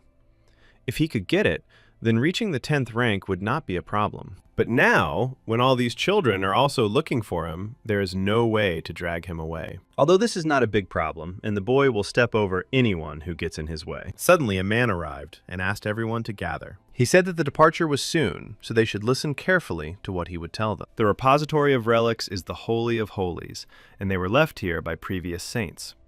The hero realized that he was starting from history, and at this rate, they would grow old here. He didn't want to listen to him and was about to leave. Shuri saw him and tried to ask where he was going, although it was already late, and the baby had disappeared. Those present were amazed, and the boy turned to the elder. The hero used his quick step skill at that moment, deciding it was time to use the holy spell he had just learned. The elder saw the baby rush forward and shouted that this was a restricted area, and if he goes there, the traps will be activated. The other children were ordered to run after him, and they began to do so. At this time, the atmosphere in the banquet hall of Joshua's residence was tense. Asali only hoped that the young master was okay. Suddenly, they reported that communication with the inner space had been restored. The familiars follow the third place candidate, so everyone will see it now. The door to the first vault was open, and testing had already begun. Armon Age came in third place, and his father was very happy. In second place was Shuri Joshua.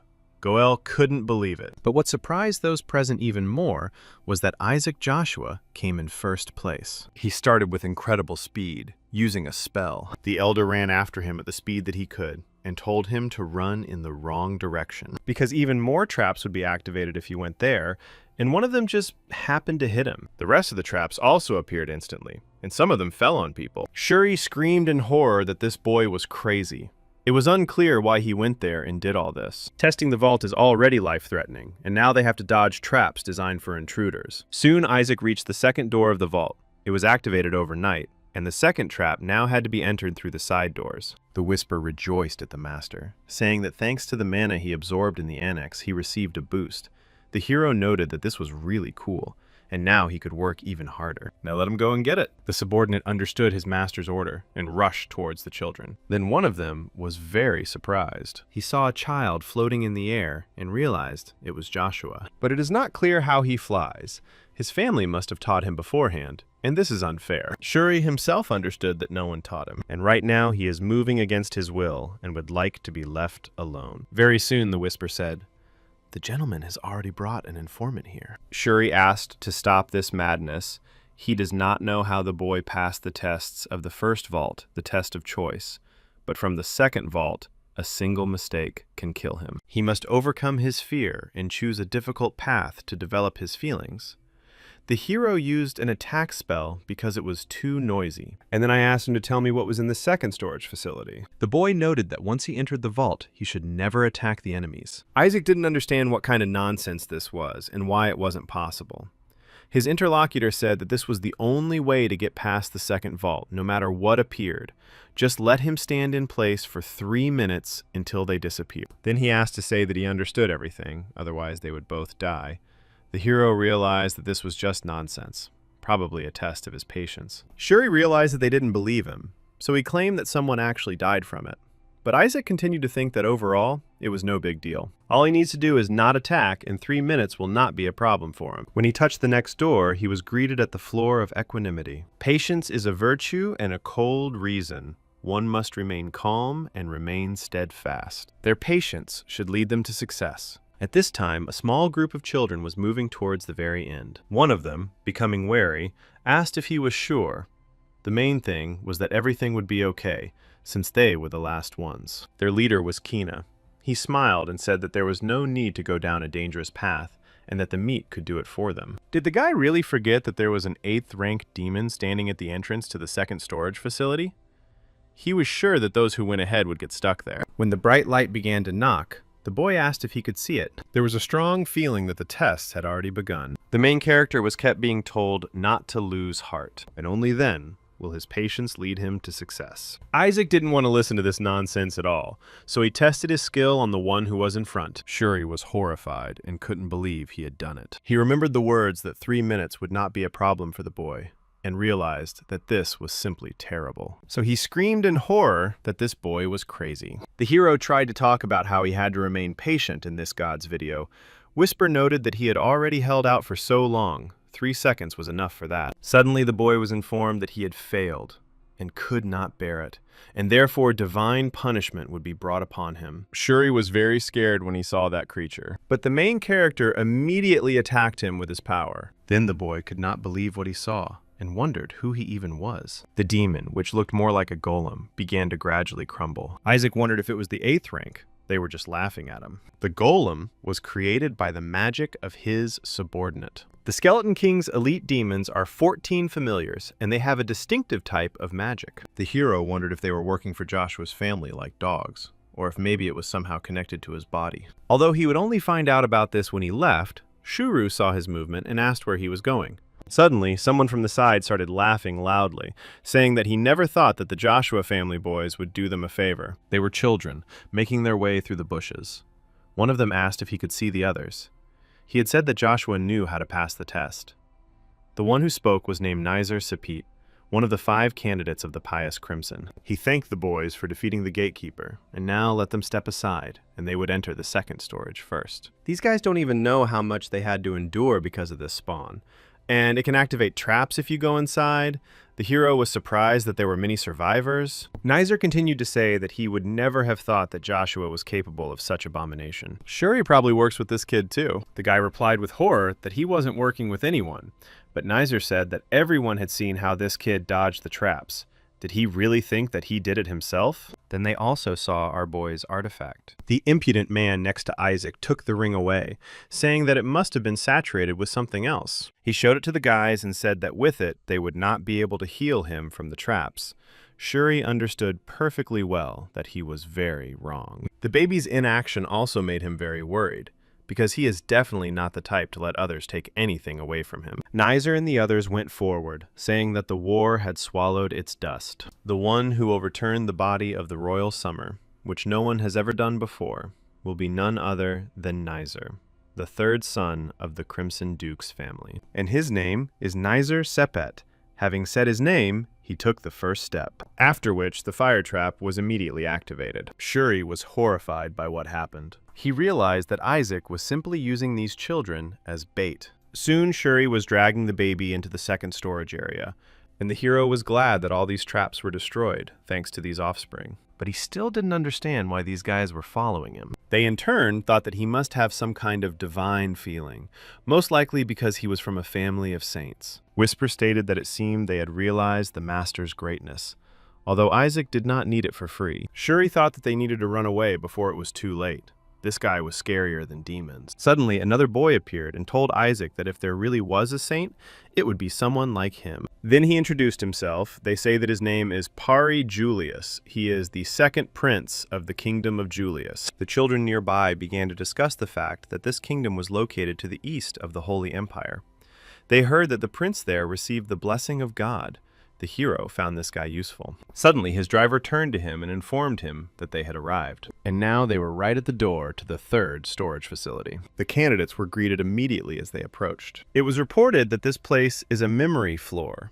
They will need to show their courage and determination. The children were happy that they could go to the next storage. It was good that they followed the boy and not Nizer. And that way, they would be able to get the body of the Skeleton King. The creatures continued to stipulate that the test would be simple, that one needed to defeat them and gain glory. The discussion arose again that they had said to show courage, and therefore it was necessary to break away from them. Isaac, in turn, saw a familiar gatekeeper. This made him happy, and he thought that it would be really fun. Then the boy started making some strange sounds. Shuri wondered if Isaac's decisions had always been right. So the gatekeepers were lying. The first vault was about choice, and he just skipped it. The second storage is associated with calm, but the baby there was not calm at all. The third memory store is the word clue, and children must remember what happened in the first and second trials. So the guy realized that she should not attack them under any circumstances. The protagonist was trying to drive away the other children at that moment, and Shuri was surprised that he chose the correct answer this time. No matter how much of a devil he was still the descendant of a saint. Could there really be anything of her in him? True, he most likely simply misunderstood the language all this time. He was ready to sacrifice himself to guide people to the path of truth. But at that moment, an explosion occurred. It was Isaac's own skill that triggered it. Shuri was simply taken aback. Again. And the one who told Alice that they made the wrong choice also rushed to attack. Therefore, the children who arrived here were immediately struck by the power. Shuri also couldn't understand why this happened. And I wondered if it could be that this boy was officially doing all this. When he saw his happy face, he realized that he was crazy. The main character was happy because he hadn't seen his subordinates for a long time. Those who threw them to the neighbors were demons. They reported that it was foolish to trust other people's words so much. They were lying puppets, created by the magic of 14 familiars. Isaac wanted them to show these brats how cruel this life could be. Soon the children couldn't understand where Joshua had gone. They had been there just a minute ago. At the same time, the protagonist merely used a 6th tier holy spell, invisibility. He thought that his uncle had blessed him with this spell to activate it at a critical moment.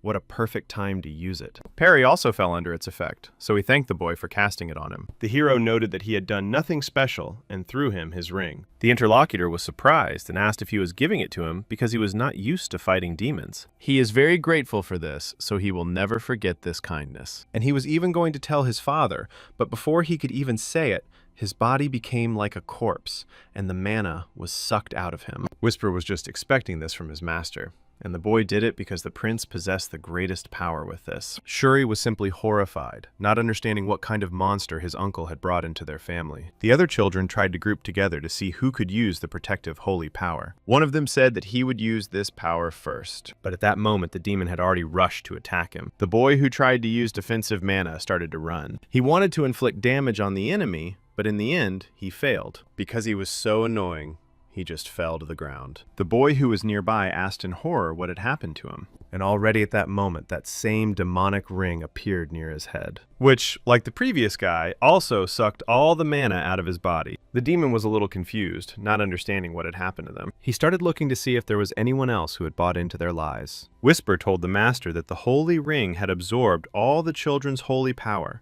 but the master ordered that it be taken from the rest as well. Then the ward went to carry out this order, and again the children began to fall down, one after another, exhausted. Isaac thought you kids weren't offended because the lying puppet doesn't attack neutralized enemies. It's better to lose consciousness from him sucking out holy power than to get punched in the face. Whisper again reported that almost everything was ready. Suddenly, some other force appeared, and on a larger scale, which was immediately directed at one of the lying puppets. The blast wave knocked even the Whisper unconscious, and the boy who brought him told Isaac that he had finally found him. It turned out that it was Papa Keen's heir. The hero kept wondering where he had disappeared to, and finally he showed up. Shuri, in turn, was simply amazed, thinking that this guy was definitely a genius, because he was able to call upon the Holy Spirit at that age. Kina said Isaac surprised him. He didn't expect that there was someone here who could defeat the demon. Except him, of course. Or maybe he just lured the other kids into a trap, like he did in the first test. If this is so, then everything is very bad. Suddenly, more children appeared and reported that he had tried to pass the test for them, even telling them which direction to go. This means that he is their benefactor. The hero did not understand whether these children were not of high intelligence. Kina remarked that if they called him a benefactor, weren't they ashamed to call themselves candidates for sainthood? To think that they needed the help of a baby? The boy noted that he had been hiding all the time, and now he was talking as if he had done something. He hadn't even done anything when they were all looking for traps. The others also supported him, saying that Isaac was more like a saint. Kina had escaped all trouble, and they would tell their parents about it as soon as they got out of here. And while they were talking about this, Shuri thought that all this was not true, this baby, because he was sucking all the strength out of them. After a little while, in the confusion, something rose up like some kind of magical substance. The door to the third vault was open, meaning the second test was complete. The candidates were congratulated on passing this stage. He said that this was the last gatekeeper guarding the repository of relics. Now they have to choose whether they will choose the treasures or finish the test here or move on to go to the third vault. When one of the participants tried to point this out, the gatekeeper asked him to choose for himself. He repeated the same words exactly. He also added that if they pass the tests, they will find the treasures of the third vault, but if not, they will simply die. Whisper reported that, judging by the mana that he senses, this is not an ordinary creature. The master said that it really is a dragon. He hasn't even seen them for a long time. So what the doctor said, death, is also true. The mood among the guys was fighting. They wanted to go further because they had removed many obstacles. The gatekeeper said that if they still wanted to undergo the test despite the danger, then he agreed. And he proclaimed that there would be a test for them. The final test will be quite simple. You just need to say a prayer to your god. The candidates were surprised that another statue had appeared, which was called their god. The dragon said that they needed to show respect to their god, and only those who proved their faith would go to the third vault. Once again, a discussion arose among the participants about this strange test. The main character, in turn, thought that he would never do this. He was not going to kneel before this scoundrel. Not before him, who had deceived him for 100 years and finally tried to seal him away. Suddenly, one of the participants said that there was nothing difficult about it. They saw that they just had to pray to their Lord. Therefore, she knelt down and began to pray to the Supreme Lord, worthy of all honor and glory. and the servant offered him worship. After this, the gatekeeper said that he studied well and passed the exam. The other children realized that in order to move on, they really needed to pray. Isaac, in turn, simply went downstairs. Shuri shouted that he just had to pray, but the boy clearly didn't want that. Then Kina approached the statue and said that everyone there on the throne taught him how to pray correctly. He further said that there is a need for a proper posture which children should adopt while worshiping their master. While he was praying to one of the children, he did not understand what to do. Then the gatekeeper asked what they were waiting for, whether they were really going to be released and accept death. This convinced everyone else, and they immediately fell to their knees. Suddenly, the gatekeeper turned his attention to the main character, asking why he wasn't on his knees. He replied that he wasn't crazy enough to do such nonsense. The children were surprised by this, not understanding what was wrong with him, whether he had a problem with his faith. While it wasn't surprising that rumors about Joshua's family losing faith were probably true, Shuri felt uneasy about it and thought the boy would just stop asking for their family's name and just pray. Kina also understood that all this would be recorded. So did he really want to lose the chance to become a saint? Even with his enormous talent, all of this was useless without faith, which meant the boy shouldn't have paid attention to it at all. The gatekeeper said that such behavior was very disrespectful. Isaac swore, saying that he would rather die than kneel before this scoundrel. It's better for him to kill him than for him to do that. The gatekeeper called him a blasphemer and said that he would now do what he wanted. The hero continued to be angry even when he was under enormous pressure. And then I even thought about smashing this statue to hell. Just as he was about to rush into the attack, the gatekeeper smiled and announced that he had passed the exam. Now he can move them to the third storage. Kina couldn't believe what he just heard. He reported that the gatekeeper said that they had to show their faith to pass, and this child didn't even pray, but passed.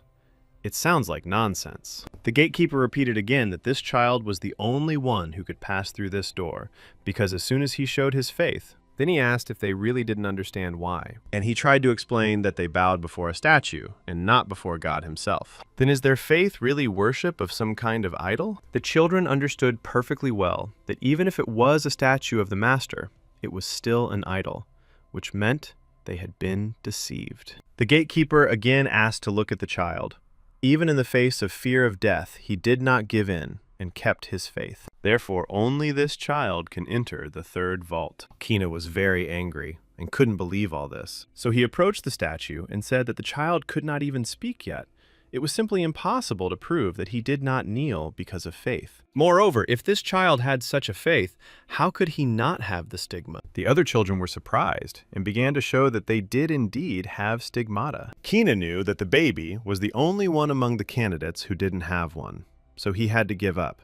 He didn't deserve to become this if he didn't even have the stigmata. The gatekeeper stated that if this is the case, it is because he is still a baby. The children were surprised when the statue began to move. The boy asked if he had any sense of this at all and how he could move all this time. In that case, let him in.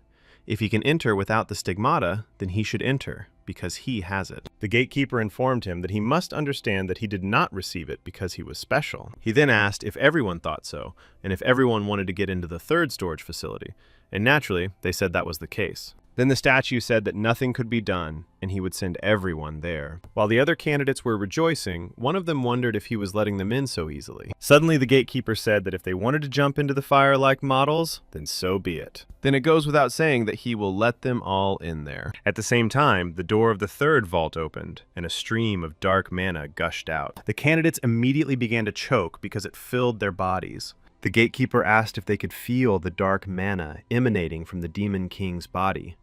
These fools needed to know their place, and he planned to spare those who could withstand this mana. I felt a tremendous power that was very familiar. Isaac was overjoyed. After all, he understood that his body as the Skeleton King was ahead. His charm lay there. He never thought he would see the day when they would be reunited after self-destruction in the divine realm. It's just lovely how much delicious dark mana is leaking out of him. While the baby was smiling madly, the gatekeeper asked to look at him. He was proving his faith once again. This is the face of a courageous warrior. The boys in turn understood that his eyes were already lit up. It was unclear what kind of child he was. The gatekeeper once again announced that it was not too late. Those who were unable to smile in the face of death could turn around and leave. If they lost now, he would allow them to choose the treasures from the strictly stored storage. Shuri did not understand how he could get through such dark mana. Some of the candidates no longer wanted to go there because they could die.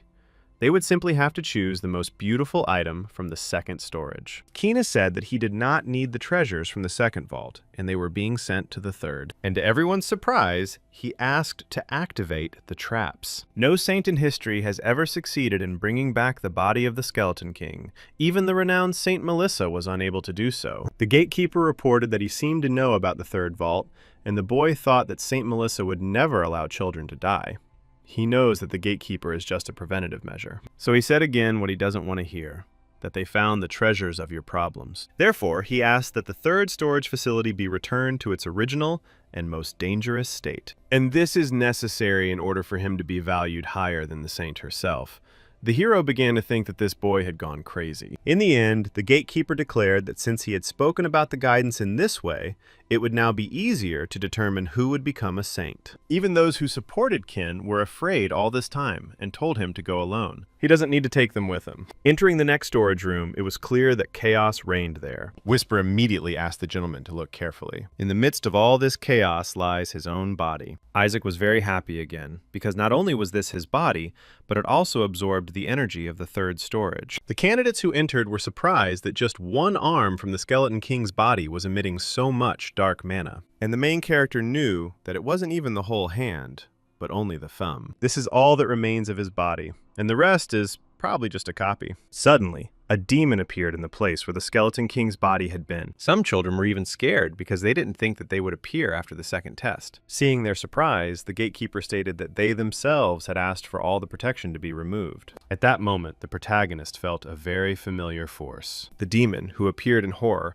asked how dare these insects covet the body of his king. One of the guys said it was all Keen's fault. I wonder if he'll take responsibility for it. The boy asked not to worry and to trust him. He would make sure that everyone left here with the treasures. He then thought about the 14 familiar elite subordinates he had trained under the Skeleton King and the fools captured by the Pope's family. The boy prepared a holy spell for them that would work against this creature, and all the treasures would belong to him. So I used it and ordered this demon to kneel. He realized that the spell had worked well, and now he would make his presence known. But when the light cleared a little, it turned out that the creature was alive, and even more angry because of what this boy had done. The demon thought that it was probably he who dared to desire the body of his king.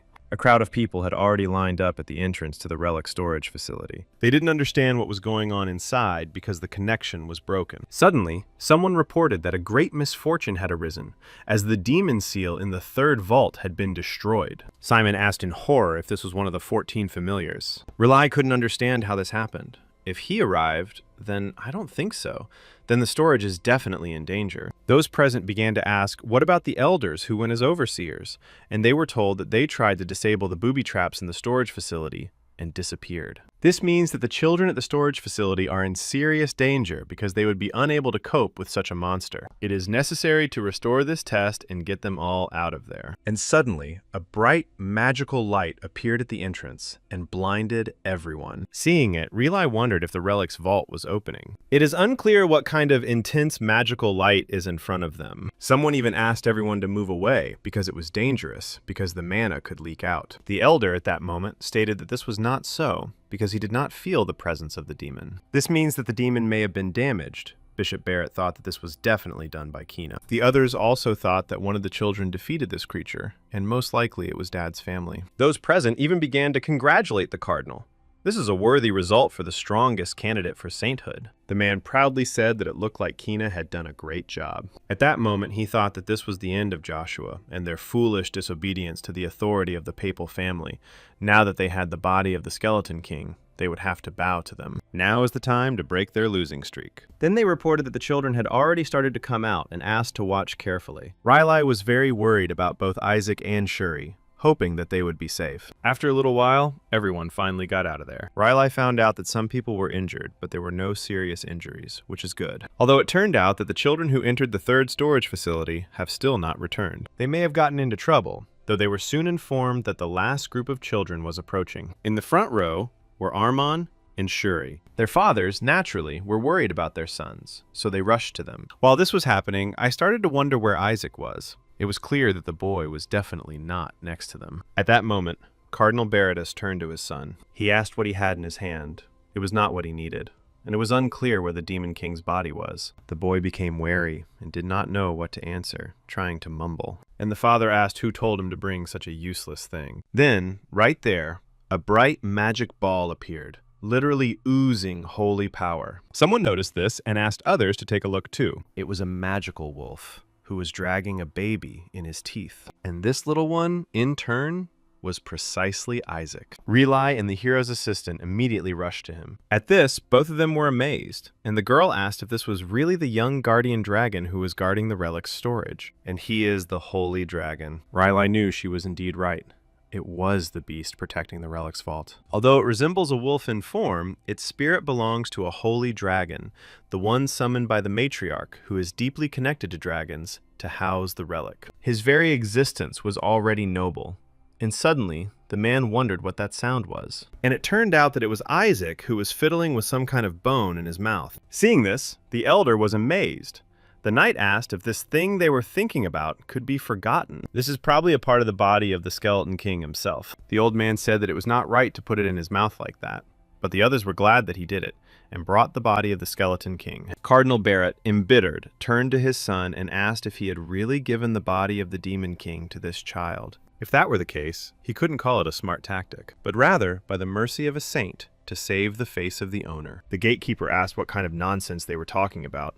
It was none other than this child who had been on the body of the Skeleton King. And they are simply fools if they think that this is not really so. Previously, Kina couldn't understand why his holy spell wasn't working, but the demon, getting angry, called them fools and rushed to attack. At the same time, there were children on the scene, and a column of smoke immediately rose up. But none of the candidates were harmed, even though they were unable to resist, as it turned out that the background right in front of them had become a protective barrier. They learned of the distinctive color of this bill, which meant that it was the child Joshua who did it. The familiar continued to get angry, asking how they dared to covet the body of the great Demon King. Again, he headed straight towards the baby to attack. But the protagonist also attacked him, thinking that he was just a scoundrel since he was unable to recognize his master. At the present time, those present discussed the fact that the dragon would not lie, which means that Joshua's child really did bring it. Rylai noted to the dragon that it was too dangerous. 14 familiars aren't the kind of demons that mere children can handle.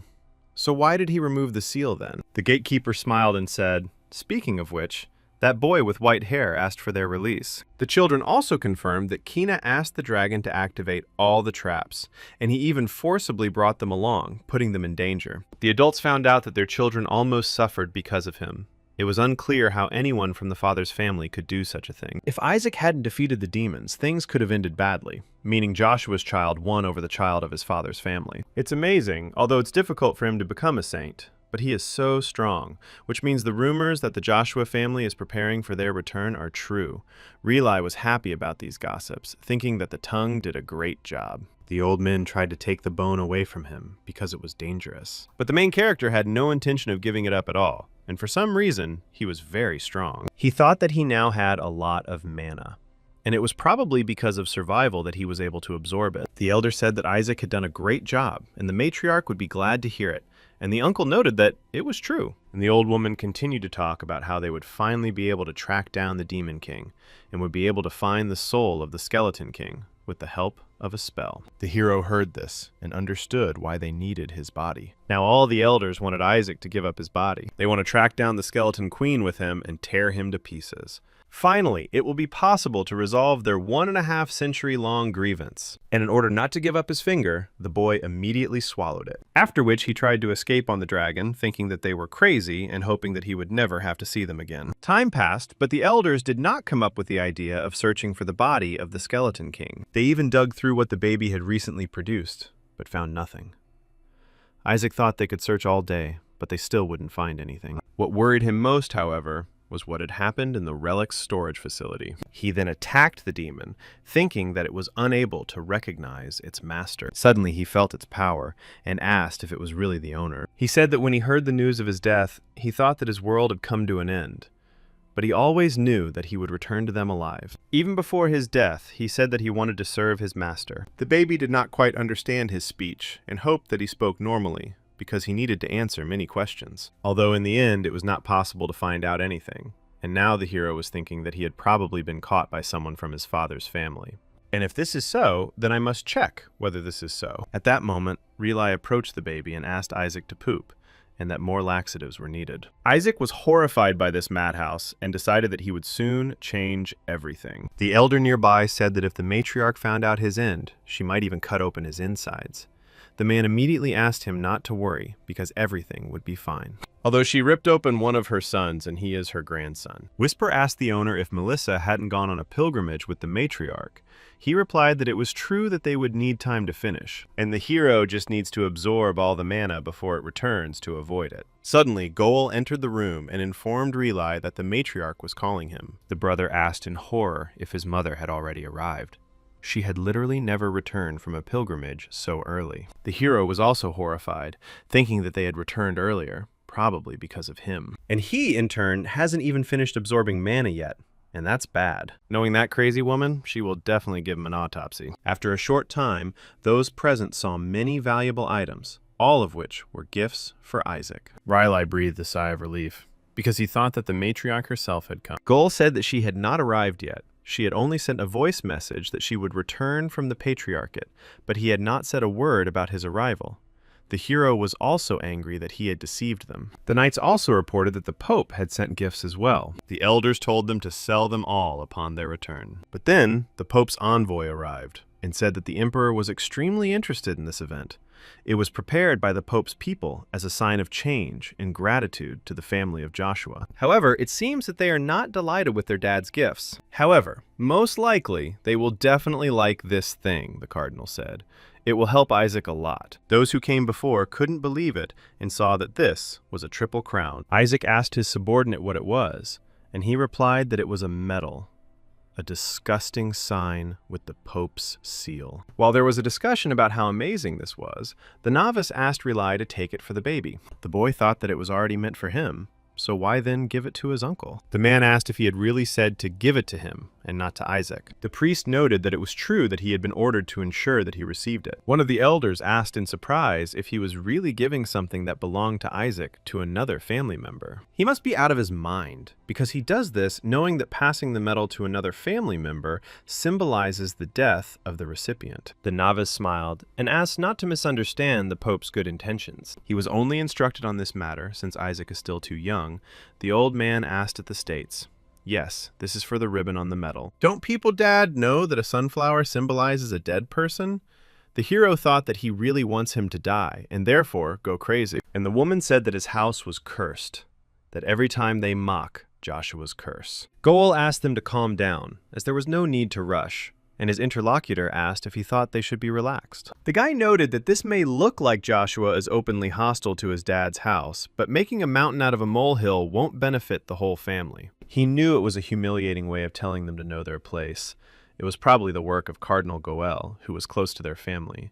But still, it was somehow indecent. So Riley and that brat won't be able to achieve much. So much the better for him. The elder brother asked the younger one not to be ungrateful and to accept it, but the main character thought that this wouldn't work at all. So he used his power and immediately set that medal on fire with his mana. Those present were surprised to realize that it was a bright flame, but still no one understood who used it.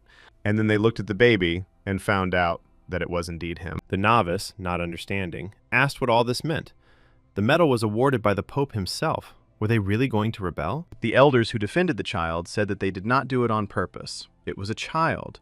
There is no need to persecute a child who cannot even accept a medal. Riley noted that unfortunately, the accident happened before he received the gift, so they would act as if they had received nothing. Or, if they wish, they can accept the medal sent by the Pope himself, even though it melted from the child's flame. The novice asked to give it back. Probably he just brought the wrong one, but when he tried to get closer, the holy flame covered his body. The elder then played with the baby, saying that he loved to play. But the hero did not want this, and thought it would be better for him to let him go. Soon the Pope's messenger left the place in despair, saying that Joshua was simply cursed. After what happened, Isaac thanked him, but he needed to get rid of the medal as soon as possible. Someone said, if only their matriarch could see the face of a papal sycophant. Riley did a great job, and it was a great idea to use the holy flame. The man himself didn't understand what they were talking about. Then he was asked not to pretend that he probably put sacred fire on the child, The man asked in surprise whether it was the elders who did this. In the end, after all the discussions, it became clear that Isaac did all of this. He just somehow managed to use all the holy spells. The secret scripture is a legendary treasure that allows one to instantly learn and cast the spells contained within the book. Isaac knew it was a good idea to take the book from the vault with him. It was weaker than the flame magic he used when he was the Demon King, but still quite useful. The elders were discussing whether his mother had used a divine spell. Even though she was not a fire user, she was the complete opposite. It's not even a matter of his talent now. It's the same as writing poetry without learning how to write, although even the brilliant Saint Melissa mastered reading before casting her first holy spell. Isaac's assistant joined the conversation and remarked that it wasn't even more surprising that he was able to destroy the Pope's blessings. And then they reported that it was baked. That's right. And they also asked to bring the medal because it needs to be checked. Suddenly, it was discovered that she had disappeared somewhere. It's just unbelievable, because she should have been there all this time. At that moment, Goel said that he threw her out. After all, they themselves just recently asked to get rid of her. Then a quarrel broke out between the elders, and they were already getting ready to set off again in search of the medal. Goel knew that melting the Pope's medal, which was supposedly made of an infusible metal, would require some effort. And the heads of Joshua certainly shouldn't hear about this. They in turn will not be able to confirm this without evidence. A few days later, Eli was located west of Joshua's duchy. He informed the others that the mansion was not far away, so there was no need to relax. And suddenly he saw something that really caught his attention. At the estate itself, the elders couldn't understand why the Skeleton King's body wasn't coming out. The hero was just happy about all this laxative stuff. The elders were already in despair that he drank 300 bottles of poison and ate 500 fruits from Julius's house. The hero thought that the fruits were delicious, and they could increase the intimacy with the holy beast. Holy beasts, in turn, are very helpful in battle. No, there is no reason to avoid them in the future. The boy will need them to defeat his father and the gods. And Joshua's house itself obviously has to have one of these too. The boy thought about this and saw him through the window. And it was the holy beast Joshua, the holy whale. This was not the most surprising thing, because sounds began to be heard from behind the door of the room, and soon the door swung open, and the patriarch entered. Upon seeing him, those present immediately greeted him. Isaac finally saw who the current patriarch and his grandfather were. Considering how strongly he radiates survival, the boy has a good feeling about it. Relai asked his father to give them a little more time. Opening Isaac's stomach wouldn't solve anything. But the boy thought that in order to keep his uncle from worrying, he wouldn't cut him open for anything in the world. The old man in turn pointed to the boy and said to send him into all your flames. The protagonist was horrified, thinking that he had misunderstood the meaning of survival. It was unclear why he was burning. Probably only his uncle was on his side. Riley noticed that he was still too small to enter the flames. The boy thought it sounded like they would burn him. The younger son asked his father to change his mind, but the older one said that it was too great a reward for him. Of course, if they throw Isaac into the fire, they can retrieve the Skeleton King's body, and he will most likely become stronger thanks to the blessing. Relai asked to give them a little more time, but his brother suggested simply opening it. Isaac kept thinking that they were a crazy family. Goel reported that the flame and water in the temple were the secret treasures of the house of Joshua, used to raise the saint, and they were proposing to use them on a weak, snotty baby. The hero understood that everything this man was against was definitely good for him. He stated that Shuri was a perfect fit for him. It must be remembered that it was he who defeated the demon in the relic vault. Riley asked what he was talking about, because it was about the language that defeated the demon. The older brother noted that the dragon must have been mistaken. It was unclear how a boy who couldn't even walk could do all this. Riley said that his brother was going too far. Isaac even used that flame to burn the metal that Dad sent him. They saw it with their own eyes, so it can't be denied. Suddenly, Eli took this very thing out of his pocket and asked if this was the metal they were talking about. The only one who has a connection with heaven is the Pope, and the object imbued with the blessing of the said figure is blessed gold. The hero knew that he could melt it so easily, even as the Demon King, and it was unclear how it happened. Could he really have become more powerful in this new body? Seeing the metal, Relai asked with surprise how he found it. The patriarch noted that he picked it up along the way. It was at the bottom of Lake Eliseva. Riley asked his father to see that the boy's flame was so powerful that it could melt the father's symbol.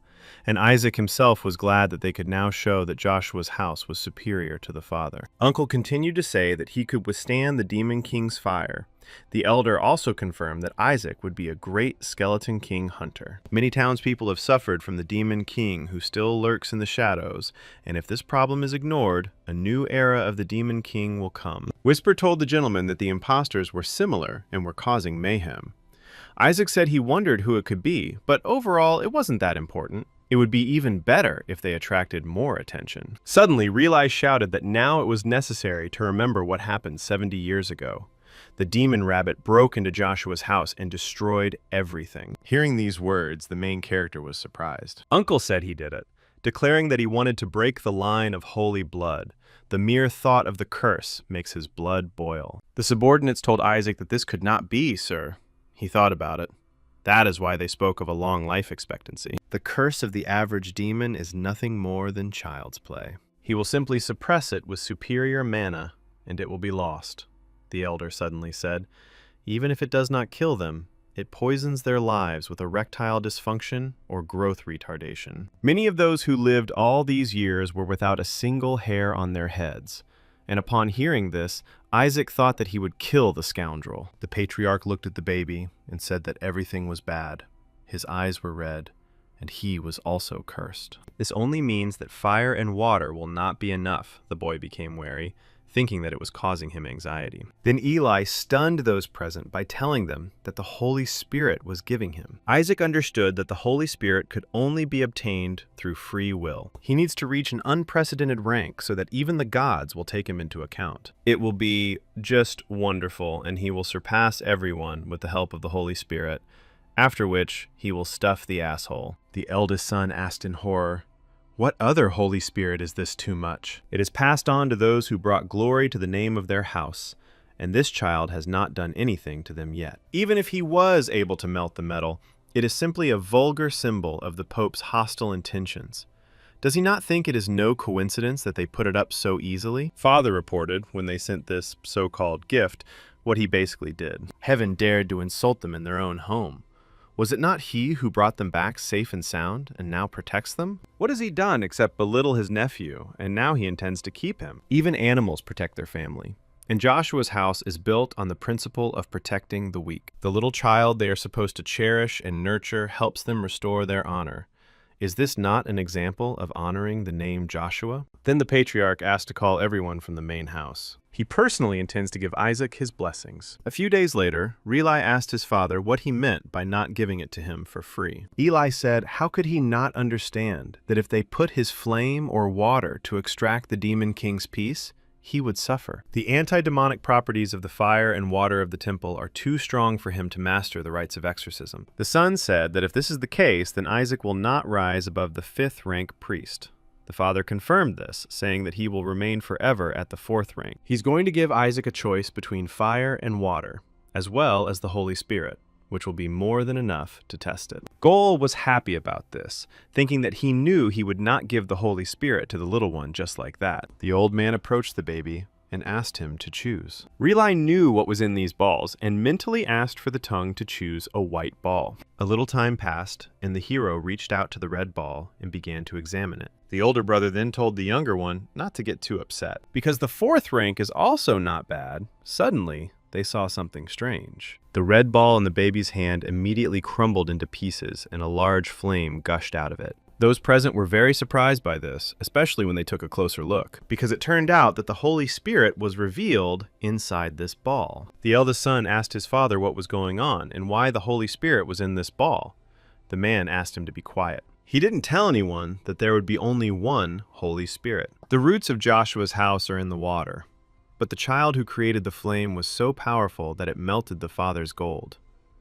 Amazingly, he in turn hid the trap, but the boy made the right choice. The patriarch didn't even expect this. The Holy Spirit was apparently beside herself with anger and asked Eli if he had gone completely crazy, dared to summon her royal rank to the human world. It looked like she was about to attack, so the elders decided to use a defensive spell. Goal wondered if the patriarch had summoned a royal rank. Perhaps he wanted to burn all their lands. The man said that it was not him at all, but the baby who did it. This brat in this place have every chance of becoming his grave. Isaac thought that he had brewed only a drop of holy power to summon the middle rank. It was unclear how the royal rank appeared. I wonder what he would call if you really put in the effort. Suddenly, he saw that this Holy Spirit was using anti-demon flame. The whisper told the owner that it was a flame that converted mana into swirling power. This could greatly help the master in the future. Not a hero, he understood that this was true. But now the problem has arisen of how to make this spirit obey, because it is acting outrageously. Besides, royal rank spirits were connected to the heavens, and he couldn't get too close to those damned gods yet. At that moment, the elder begged the patriarch to send this spirit back. He was crazy, and even the gods had abandoned him.